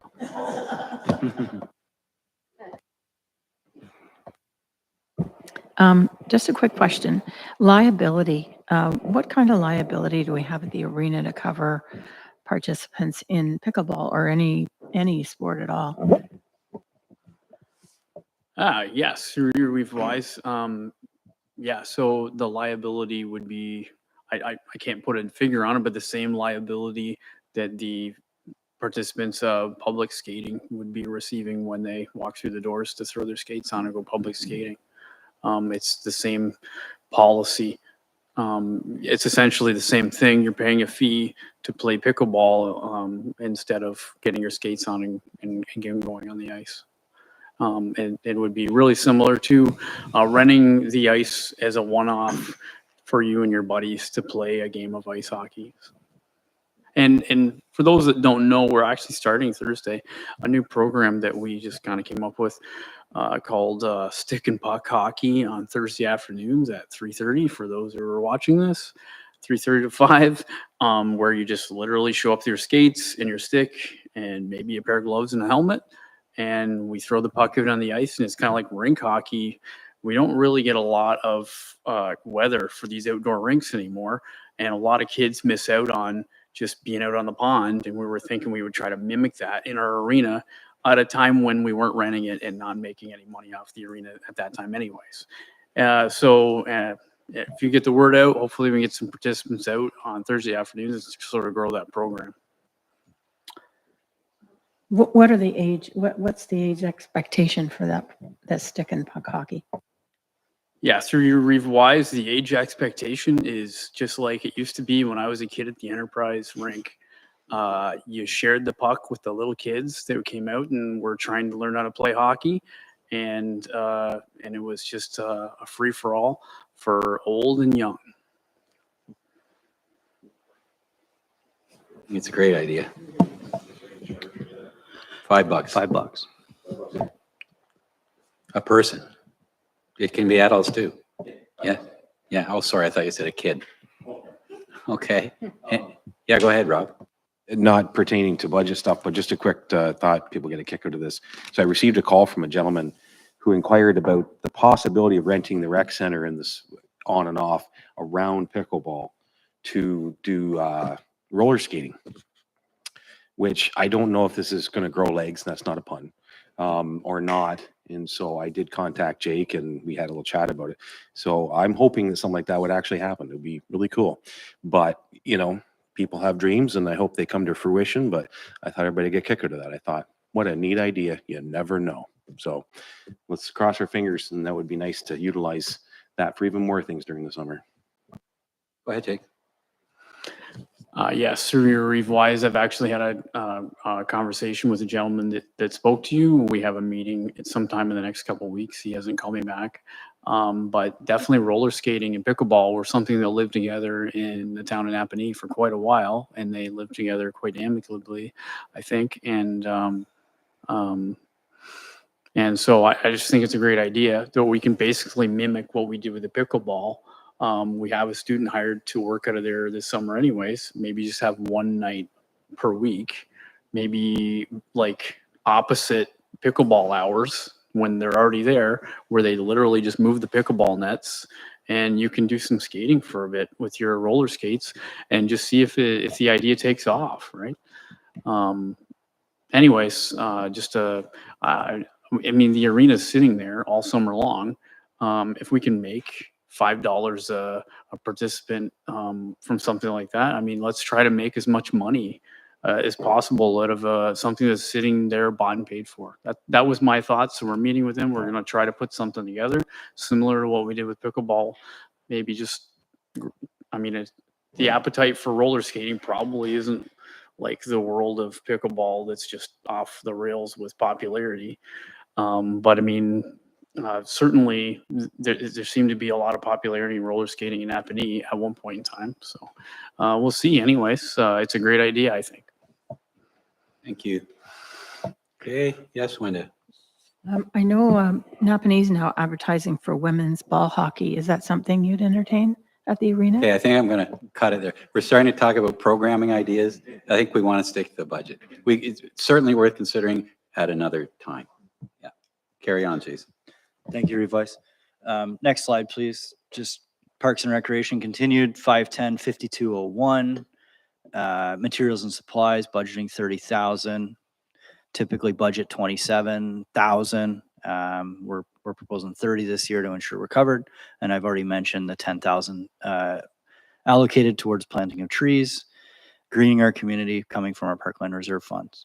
The 510-5710 account, the land improvement capitals, are there on the screen. We've already overviewed each of those. And I also this is a slide that I struggled with. I probably should have had this at the start. These are the sums as to what I was trying to get out. So 115 to the parkette, 75 to the park, Riverside Park, and 15 to the ball field.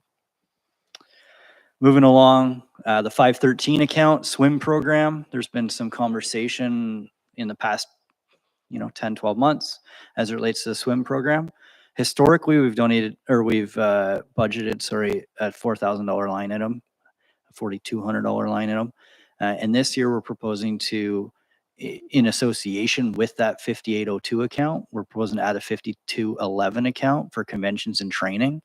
And that $2,500 included within the conventions and training is to what we discussed at the council table regarding a sort of a lifeguard certification program, and try to become a homegrown program that has sustainability year over year, as opposed to this, let's see if our program can run or not based on who we can get to run it. This is something that our staff have been working very closely with Mr. Atkins, who helps volunteer and run the program. So we are looking for essentially the inclusion of 2,500 for that purpose. I just want to say that I think that's a great idea for long-term sustainability as this has. Thank you. Stone Mills Recreation Center, 536, sorry. The federal grants of just exceeding $1 million have been applied for.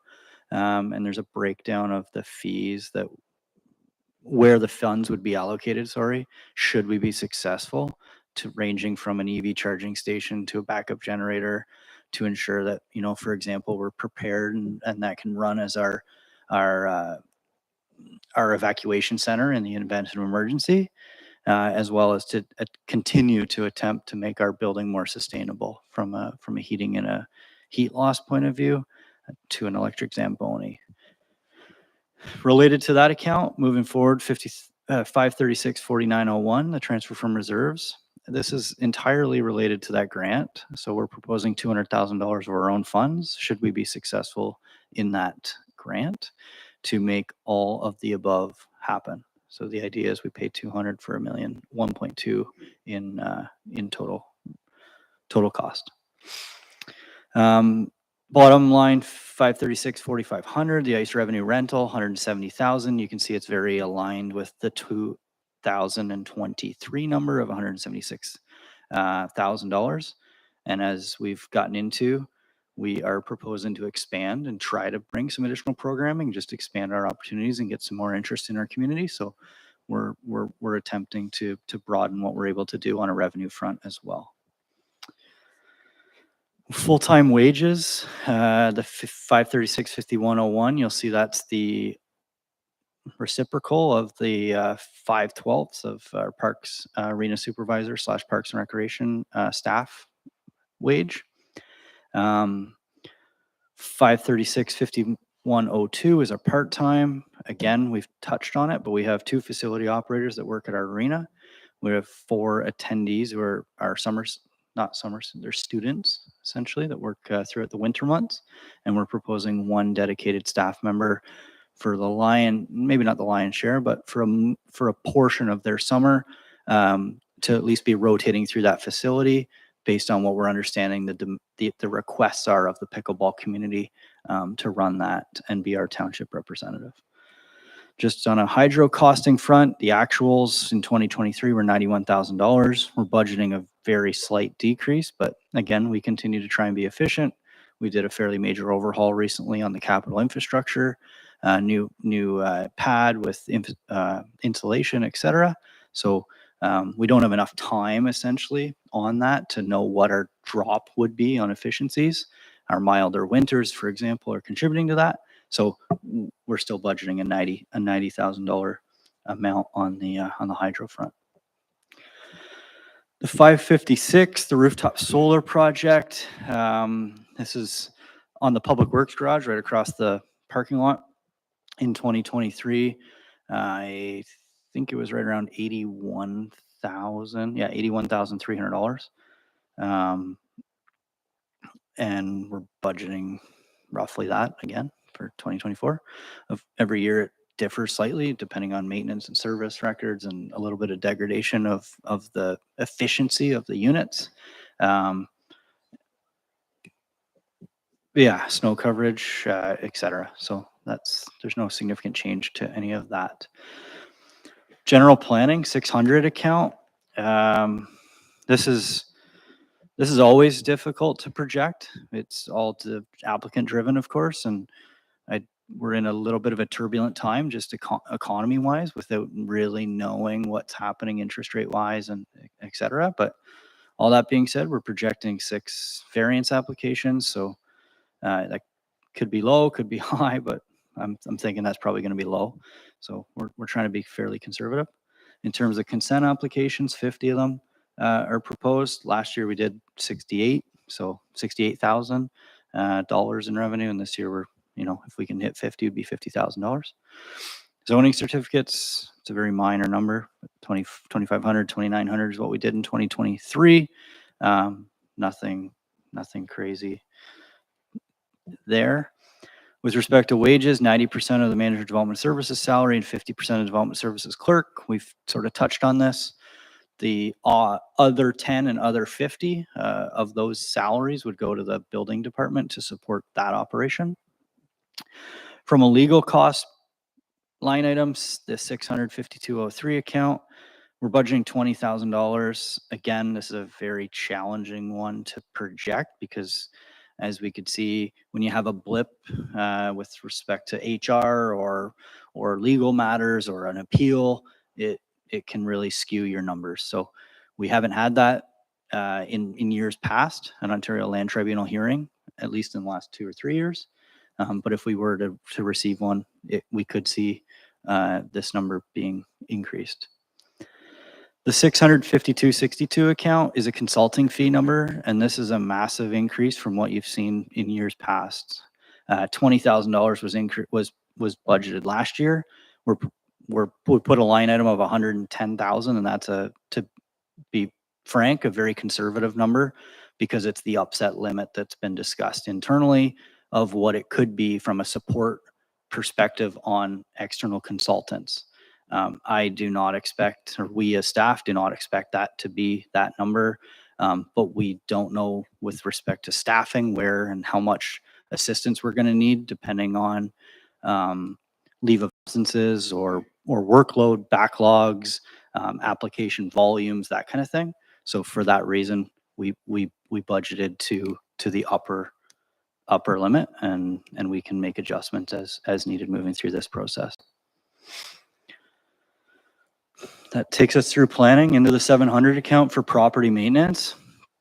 $100,000 for a fund, enabling accessibility fund. This has been, I believe, discussed that we are hoping to upgrade the Enterprise Community Hall with respect to accessibility. And that hope is dependent upon the successes of a fund, enabling accessibility fund grant. And if we're able to achieve that, we will be able to compensate the project in, through municipal, municipal compensation of roughly $75,000. So 30 of it from a reserve and a specific hall reserve and enterprise, and then 45,000 roughly from a general building reserve account. That would make the total cost of that project to be $175,000, with 100 of it being funded and then 75 out of our reserve accounts. Do you have any idea when you would hear back about this grant? Like, what's the deadline for them to get back to you? Through you, Reeve-Wise, I don't have a date as to when we will. From what I understand, they're hoping to be the public announcement as opposed to it being released from a municipal perspective. And I don't know what their date, if you will, is. So we wanted to ensure that we were building it in for our budgeting process into the year, in the hopes that we are successful and able to complete it in the calendar year. But unfortunately at this time, Councilor Lonnie, I don't have a date.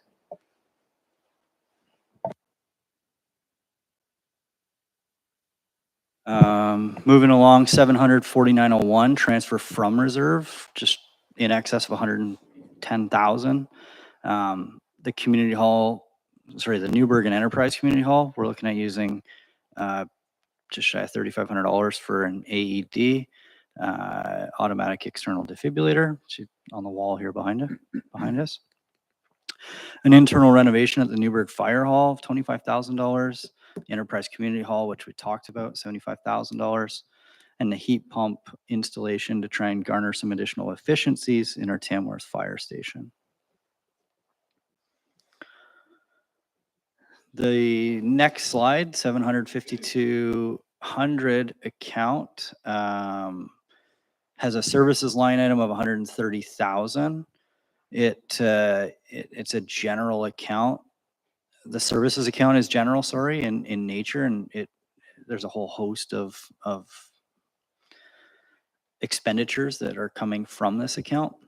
The sort of the unknown or the additional that might not have been seen in 2023 are the proposal, or is the proposed expansion to this office. And we recognize that that's going to take time, but the first step is trying to understand conceptually what that would look like. So we've built in $10,000 to garner have the floor plan and elevation drawings completed, in working with staff to try and understand what expansion opportunities could look like to this hall for our administration team. The 75720 capital building and building improvements at 210,000. Those are summed by the three items below. We've already touched on them, but that's the actual account code. So 175, 25, and 10. The machinery and equipment, $35,000 in that account is twofold. So tables and chairs that we're actually like sitting at today in this meeting. We're trying to get some upgrades in terms of this setup, but we're also trying to balance that with what we do as a hall rental, because we do rent this hall publicly. And we understand that in 2024, we are about to endeavor through a terms of reference process on hall rentals and what that looks like across our community. The demand for the rental of this hall has been declining, I would say, since I've been here in over the past 5 years. It's largely used for luncheons, and they're one-off and or a funeral service. However, we've increased, as you can tell, significant upgrades from an AV perspective, and it can be disruptive to our office environment if it's rented during the week, depending on the rental. So that's going to be something that we need to consider when we work through that, as to how that comes to be with respect to this hall. And I just want to express to council that we are cognizant of that, and recognizing that if we were to purchase, for example, a permanent table and chair setup, that would become a challenge with a hall rental should it be rented out. So we're trying to balance that, but we do think the time has come that we need to upgrade our council chambers from that perspective. Just a quick question on that thought, Jason. As we're moving forward in the next year or so with the possibility of an addition on the office, would we be wise just to hold off and see how everything fits together? Especially for the council chambers, I'm thinking. There may be some duplication of use. Yeah, through you, Reeve Wise, and I'm happy to say this publicly. I've expressed my comment about the need for an office space. A meeting space, a confidential meeting space. Obviously, I do have a lot of meetings with applicants in this space, but when there's somebody in the kitchen, for example, or there's somebody coming in from outside, there's an element of confidentiality that I think lacks from that. So in the consideration of an office expansion, an ability to have a closed door meeting with a nice office meeting area is something that we do want to look at.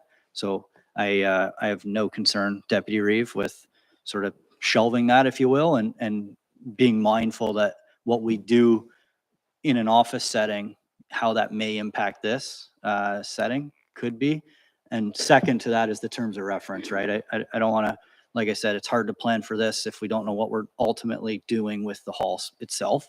So yes, we can make note of that.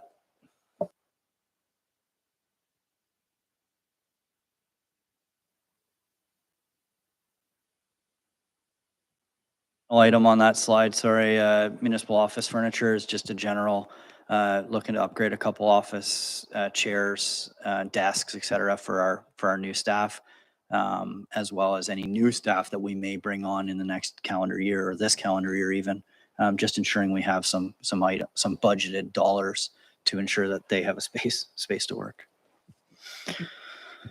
Medical centers, 701.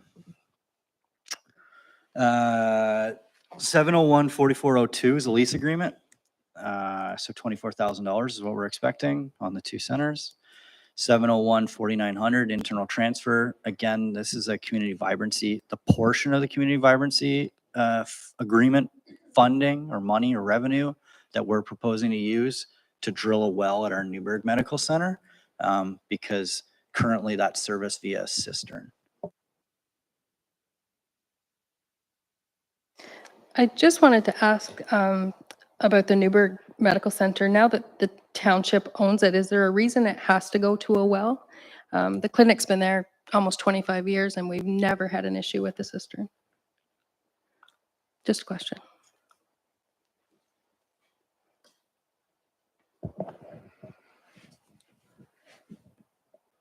Yeah, this is what we have budget meetings for, Councillor Milligan. If you're in favor of not doing that, I just thought that it would be something, a tangible upgrade to a building. It would be the only cistern left in this municipality, and just we don't have another building on a cistern. Yeah, I'm happy to take more, feedback from council if that's. The main reason I ask is I just wondered if the money wouldn't be better utilized for recruitment or retention. Because I mean, if we don't keep our doctors or get new doctors, we're not going to need the building at all. So, and yeah, I mean, we don't drink the water, but it's when it was tested, we used to have to test it every 3 months. There was never an issue. We could drink it, we just don't. So. Through your revise, Councillor Milligan, great point. The short answer is no. We're not at staff's level aware of a requirement legislatively to upgrade from a cistern to a well. We were seen as to attempt to be proactive in a way to ensure that we had a marketable building, even if we had to secure a new tenant from that point of view. That being said, your comments respecting physician recruitment are duly noted, and I think you'll see that further on through our presentation this evening. We also have different ideas at staff's level as to where some funding could go in upgrading the building itself from a built form point of view. Some windows, some siding, some roofing, soffits, fascia. Obviously, we did the structural component this summer. There's going to be accessibility components because it's a publicly owned building. There is a host of opportunities, if you will, on where to spend some dollars on our facilities. This was really an option we came up with for discussion. So yeah, happy to discuss. So just one more thing, it just reminded me that the one thing, like you'd never get a wheelchair into the bathroom, for instance. So, I mean, that might cost more than $15,000, but just my thoughts. Yeah, through your advice, I mean, I think there's a ton of work to be done to this building. The minor, well upgrade was just maybe the beginning. And like you said, a new accessible washroom would cost. I mean, we did that at the Tamworth Medical Center shortly thereafter purchasing it, and you were on the hook for a $150,000 project, like really quickly. So, and because you have to upgrade not only the washroom, but the doors, the front entrance to get to the washroom, the whole accessibility path. Yeah, there's a lot. And I mean, that would be the enabling accessibility fund. Like we're just speaking about the enterprise community hall. That would be the same fund that we would use that fund in later capacities. I mean, every 2 years, I think they have an intake, and we would use, just like we did at the Tamworth Medical Center, to try to upgrade the accessibility. But you definitely wouldn't take on a huge project like that without some form of government assistance through grant.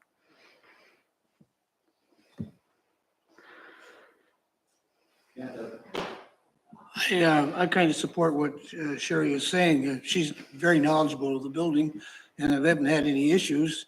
I wonder right now if maybe it's the best use of our time or our money on this building until we're assured that we have a viable building and a viable clientele going forward, before we spend or decide to spend upgrading the building a lot of money. I think maybe that's one that could be held, especially when we have knowledge that it's never been an issue to use the cistern. It's not a rush. We can drill a well in a few days as far as that goes if we have to. It's a matter of finding a well driller. That's it. I wouldn't, that one, I think, actually, I would go with Sherry and say that possibly we could take a look at deleting that one for the time being or putting it on hold. Anyone else? Yeah, go ahead, Rob. I know you mentioned the enterprise hall having its own separate fund. Could we establish something for the Newburgh facility and just set that money aside so it's already accounted for? It's in the budget if we need it for some reason. And then later on down the road, if we do get a grant, we have to top it up. We've already got some planning in place for that. Does that make sense? Is that something we can do specific to that exact building? Yeah, through your revise, yeah, I think it might even be on the next slide. We're proposing a physician recruitment reserve as well. That would broaden the two buildings or apply to two clinics, sorry. We typically use like a building reserves account that's collective for our township owned buildings. So that public works building, for example, that's being upgraded is out of that building reserve account too. And I just fear that if we start creating a whole bunch of individual reserves and then it becomes confusing as to, well, can we really use some of that for this? I would encourage that we use that in our general building reserve account. And that 15K simply be, it's not going to change the budget if we pull the 15 out of that and put it into a building reserve, because it's still going to be going in that direction and sort of spent dollars. But this is something that we'll get back and staff will have for the next meeting on the 20th for council to consider. Yeah, no problem. I appreciate you clearing that up. One of those things, whenever you find savings in one area, you always want to just make a note of it so that later on when the money's needed, it's been noted that it came from that area. You follow what I'm saying? It's common for someone to say, I found a few extra dollars, but remember where it came from. That's all. Thank you.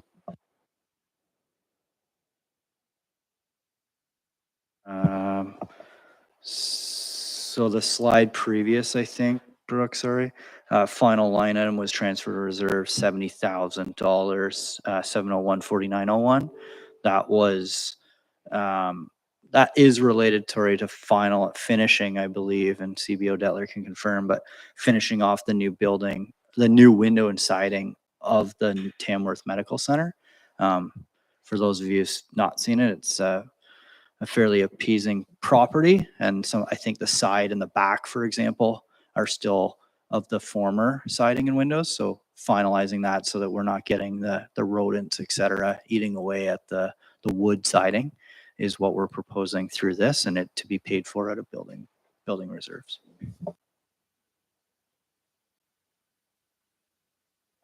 Medical centers continued. I'm not going to go through the first, really, $85,000, 70 of it for the Tamworth Medical and 15 for the well at Newburgh.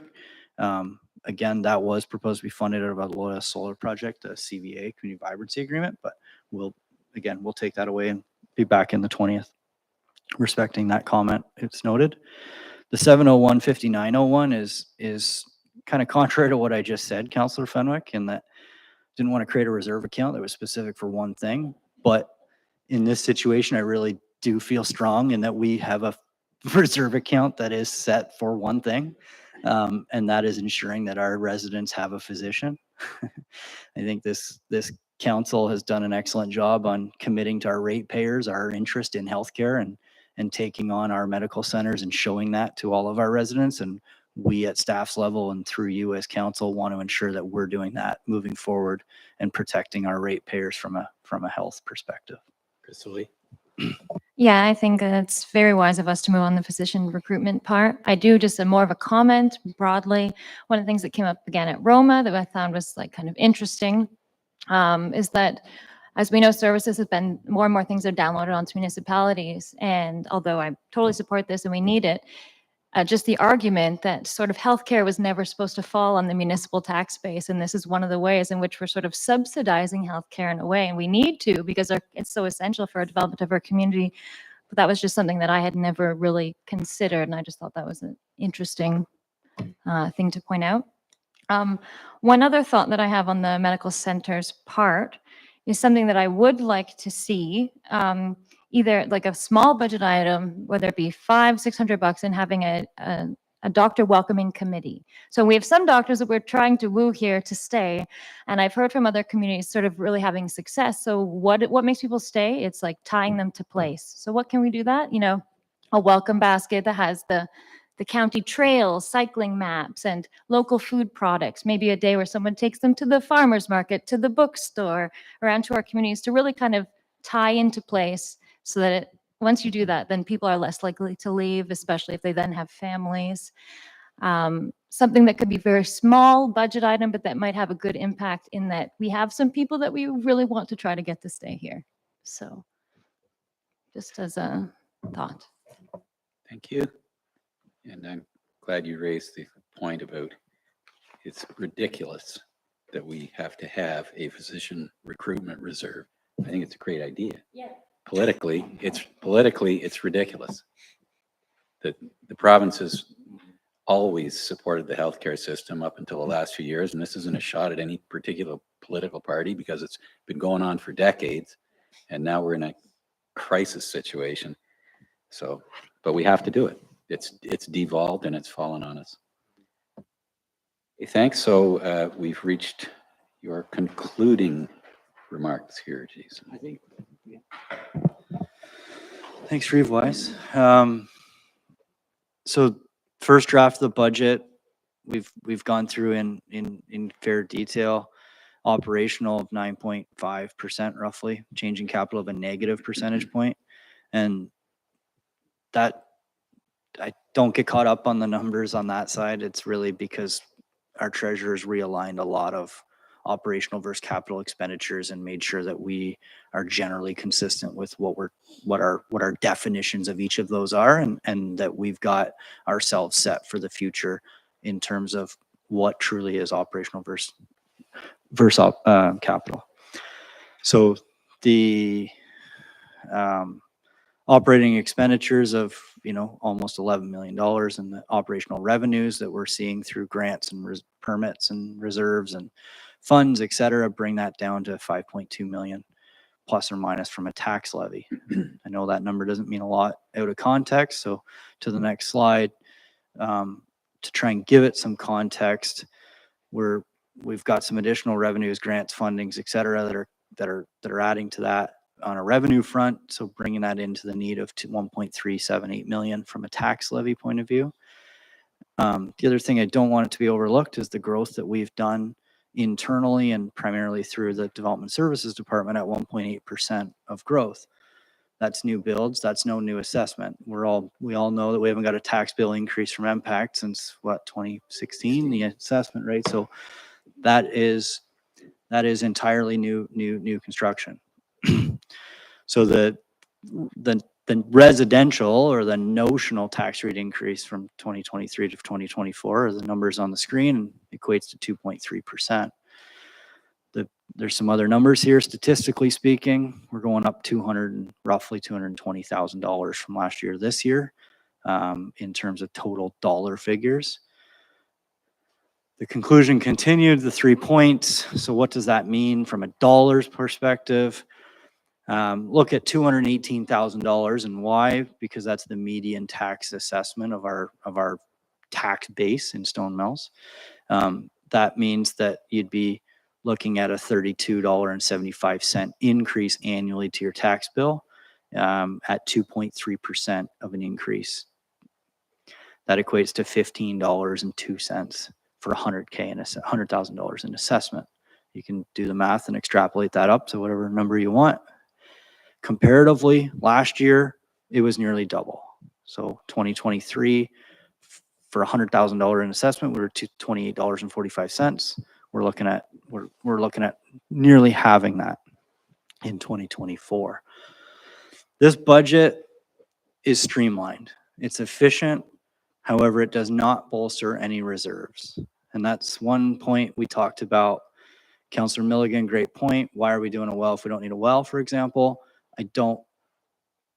Pulling that out and putting that into a reserve would be our recommendation, and I'm not even consulting staff, would be our recommendation, as opposed to taking it out to try and drive down our rate. And I say that because we want to be physically responsible moving forward and not kick that on to the next member of staff or the next member of council, so that there's not a shock on any ratepayer group or council into the future. Treasurer and I had a conversation today. It's not uncommon for some municipalities to budget a flat 1% to their tax rate that goes 100% into reserves. And that is to ensure that we have reserve contributions into the future, that we have comfort in knowing what might change at that time. This budget does not do that. This is a very lean, efficient budget. And I think the next slide, the conclusionary slide, will show you how lean and efficient it is when you see some of the numbers from our neighbors. We're nearly, so Frontenac is close, 2.7, we're 2.3. Everyone else, we're nearly half. We're looking for council's comment, for council's suggestions. We think we've done a very detailed review to this point. I commend all of the staff at the head of this table who have done it from a department and a line by line perspective, and specifically Anita has found reserves that didn't even know existed. And that's really why we're here. I wrote down 4 bullet points to say how we've gotten to 2.3%. First is 1.8% in growth. We all know the hard work of the building department and what that's done. And if we didn't have that, we would be up another 1.8% right off the top. We'd be, nearly 4%. The $512,000, that's massive in terms of what we're able to do and see on our numbers. The reserve account review, I say that because we found reserve accounts, the Camden East Library. Mr. Davison, Deputy Reeve Davison, may have known why and when that was enacted, but the rest of us didn't. And I commend Anita for being able to pull that and find that and utilize what we can in assuring that where we're at. And secondly, aside from a few reserve accounts like physician recruitment reserve or bag tags and trying to look forward to our landfills because I think we need to be proactive on those fronts. We haven't done a really good job bolstering our reserves. So I say all that in conclusion because as much as we're excited at 2.3%, we as staff, maybe I don't want to go for as far as saying all of staff, but at least myself, think maybe we should be a little higher and we should be considering what we should be doing on a reserve allocation point of view before trying to champion ourselves as the lowest municipal tax rate increase in the area. I'll leave it for questions. Thank you, Jason. So questions or comments at this point? Yes, Wenda. I don't see Greater Napanee on here, and I know that theirs is really high. That's not a dig to Napanee. I actually own property there, so it was nice to see us at 2.3. Getting back to the reserve fund, so every year that the auditor would come and give an overview of our financial situation, I always had one standard question, and that is, how are our reserve funds in comparison to other municipalities? And the last year, I remember that answer was, you're a little above average. Not to say you're overly above average, but you're a little above average. So I took a lot of comfort in that. And I think maybe we all need to take a little comfort in that. And so when Anita's finished doing her review of the reserve funds and comes back to us at the next meeting, maybe you could speak to that a little bit and see if that seems to hold true today. And then therefore it might alleviate Jason's concerns a little bit. It's also worth considering that average includes municipalities that have no reserves at all. So being a little above average doesn't imply that we're in some enviable position. That's right. Yeah, we do have. Yeah. There was someone else, I think, over here. Doug, was it? Go ahead, Doug. I'm going to shock everybody. I'm a fiscal conservative. And it's always been my belief I don't like borrowing money. I like to pay my way. I like to put money away. In my own personal life, I put money in the bank, and I think here it's called reserves. We need to do that. This is probably one of the most outstanding budgets that I have seen in a number of years for a first cut. It is very well done, very well presented. And in this time of inflation, an excellent number. I think the number's too low. I think we should be adding 0.5% to it for reserves. We're taking money out of reserves. We got to keep them up there. And that's my thought, just to see what other people think. But I'd like to see us up around the 2.8%, with that difference being going to reserves. And that would still stand us well in our community. I think, especially in the times that we're in today. I don't want to go any higher because it's tough out there today. It's tough, but we have to do business. I'll just leave it at that. Thanks, Doug. Anyone else? Yes, Sherry. I was actually thinking of 0.5%. It would still keep us under 3. Yeah. I think that sounds very reasonable. And again, it's long-term financial sustainability. And I think it's wise of staff to notice as this is presented that may be something that we need long-term. Go ahead, Rob. I think you're onto something, Doug. The other part too is the money that Anita so wonderfully found for us all, and Jeff as well, and a team effort, it sounded like, on that. That's a one-shot deal. Yep. Next year will not exist unless you have something else you want to tell us, Anita. You do this every year and you're getting You can do raised. it as many times as you wish, just, it's wonderful. I was last budget, this is only my second budget. The last one was not bad at all either compared to some of the challenges our neighbors have. This one, I was not expecting to see such wonderful numbers, and it bodes well to previous councils going back and our wonderful staff that find incredible ways. It's just incredible the team we have and what you can pull off in hard times. So I think we need to keep the ball rolling. Nobody's expecting us to come back with a 2.3%. And yeah, we can rake it in and we can celebrate. And then in 5 years' time, we'll come back with a very different story. So I agree with Doug 100%. I was thinking we're rounding off a 3% flat, but I get what you're saying, Doug. It is tough out there. Everybody's scrambling. A 0.5% lift is not unreasonable. It does something. We feel responsible, and it makes up for the fact that next year we might not find 500 grand stuffed in the couch, right? So yeah, doesn't that sound crazy? Anyone else? I will just say that at the county level, we have always set aside 2% strictly to go into capital reserve.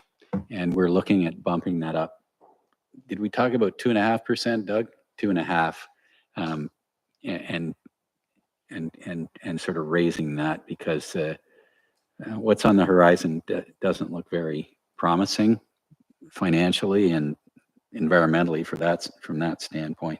So I think there seems to be a consensus around the table to add a 0.5%, Jason, and come back on the 20th with that built into whatever you come back with.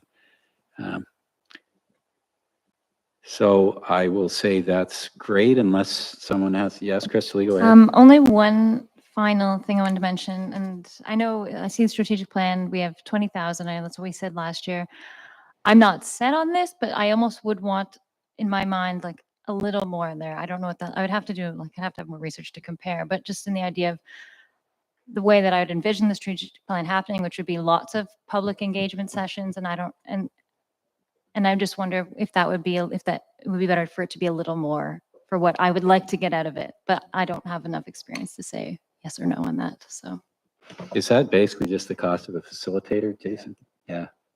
Yeah, Reeve-wise, thanks. It is exactly that. It's a facilitator because we see it as a staff-led / public input process with council as opposed to a consultant-led, and that's why the lesser number.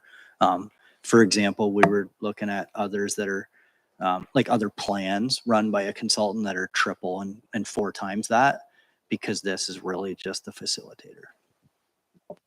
Okay. Yes, Anita. Through you, Reeve-wise, I have a couple of notes here. If we actually take the 25,000 for the defer for the tables and chairs out of the budget, that will reduce the rate as well. And then we're going to move the 15,000 into a reserve for instead of the well. Do you want the increase to be 2.8? So it would be like 0.5% plus the 25, or you just, yeah. Is that what you're That was thinking my too? understanding. Okay. Yeah. Yeah. Wenda? 2.76. Further bolster our reserves by doing that way. Yeah. Yeah. No, that's the way. That's the way to go. Yeah. Anything else at this point then? Well, thank you, staff. This was a very well, as Doug said, a very well structured budget and very, very clear explanation. We do have all the line items in the binder, though. I didn't have time to go through every single line item. I would encourage people to at least make an attempt at that before the next meeting in case you spot something you have questions about or suggestions. Otherwise, we'll pick this up again on the 20th, is it? Yep, Tuesday. the Tuesday. That's right. That's right. We got a holiday Monday. We've got Tuesday, the 20th for this. We have a stat meeting before. I believe there's a public meeting, like a That's right. Yeah. planning component at 5. Yeah. So we'll bring some food, have it in between, and then we'll be back into some agricultural discussions in council setting as well as budget. Good. Okay. Thank you. Can I get do we need a confirmation of proceedings for this one, Brandy? I haven't got my agenda in front of me just at the moment. Okay. Can I get a motion to adjourn? Sherry and Crystal Lee, all in favor? It's carried. Thanks, everyone.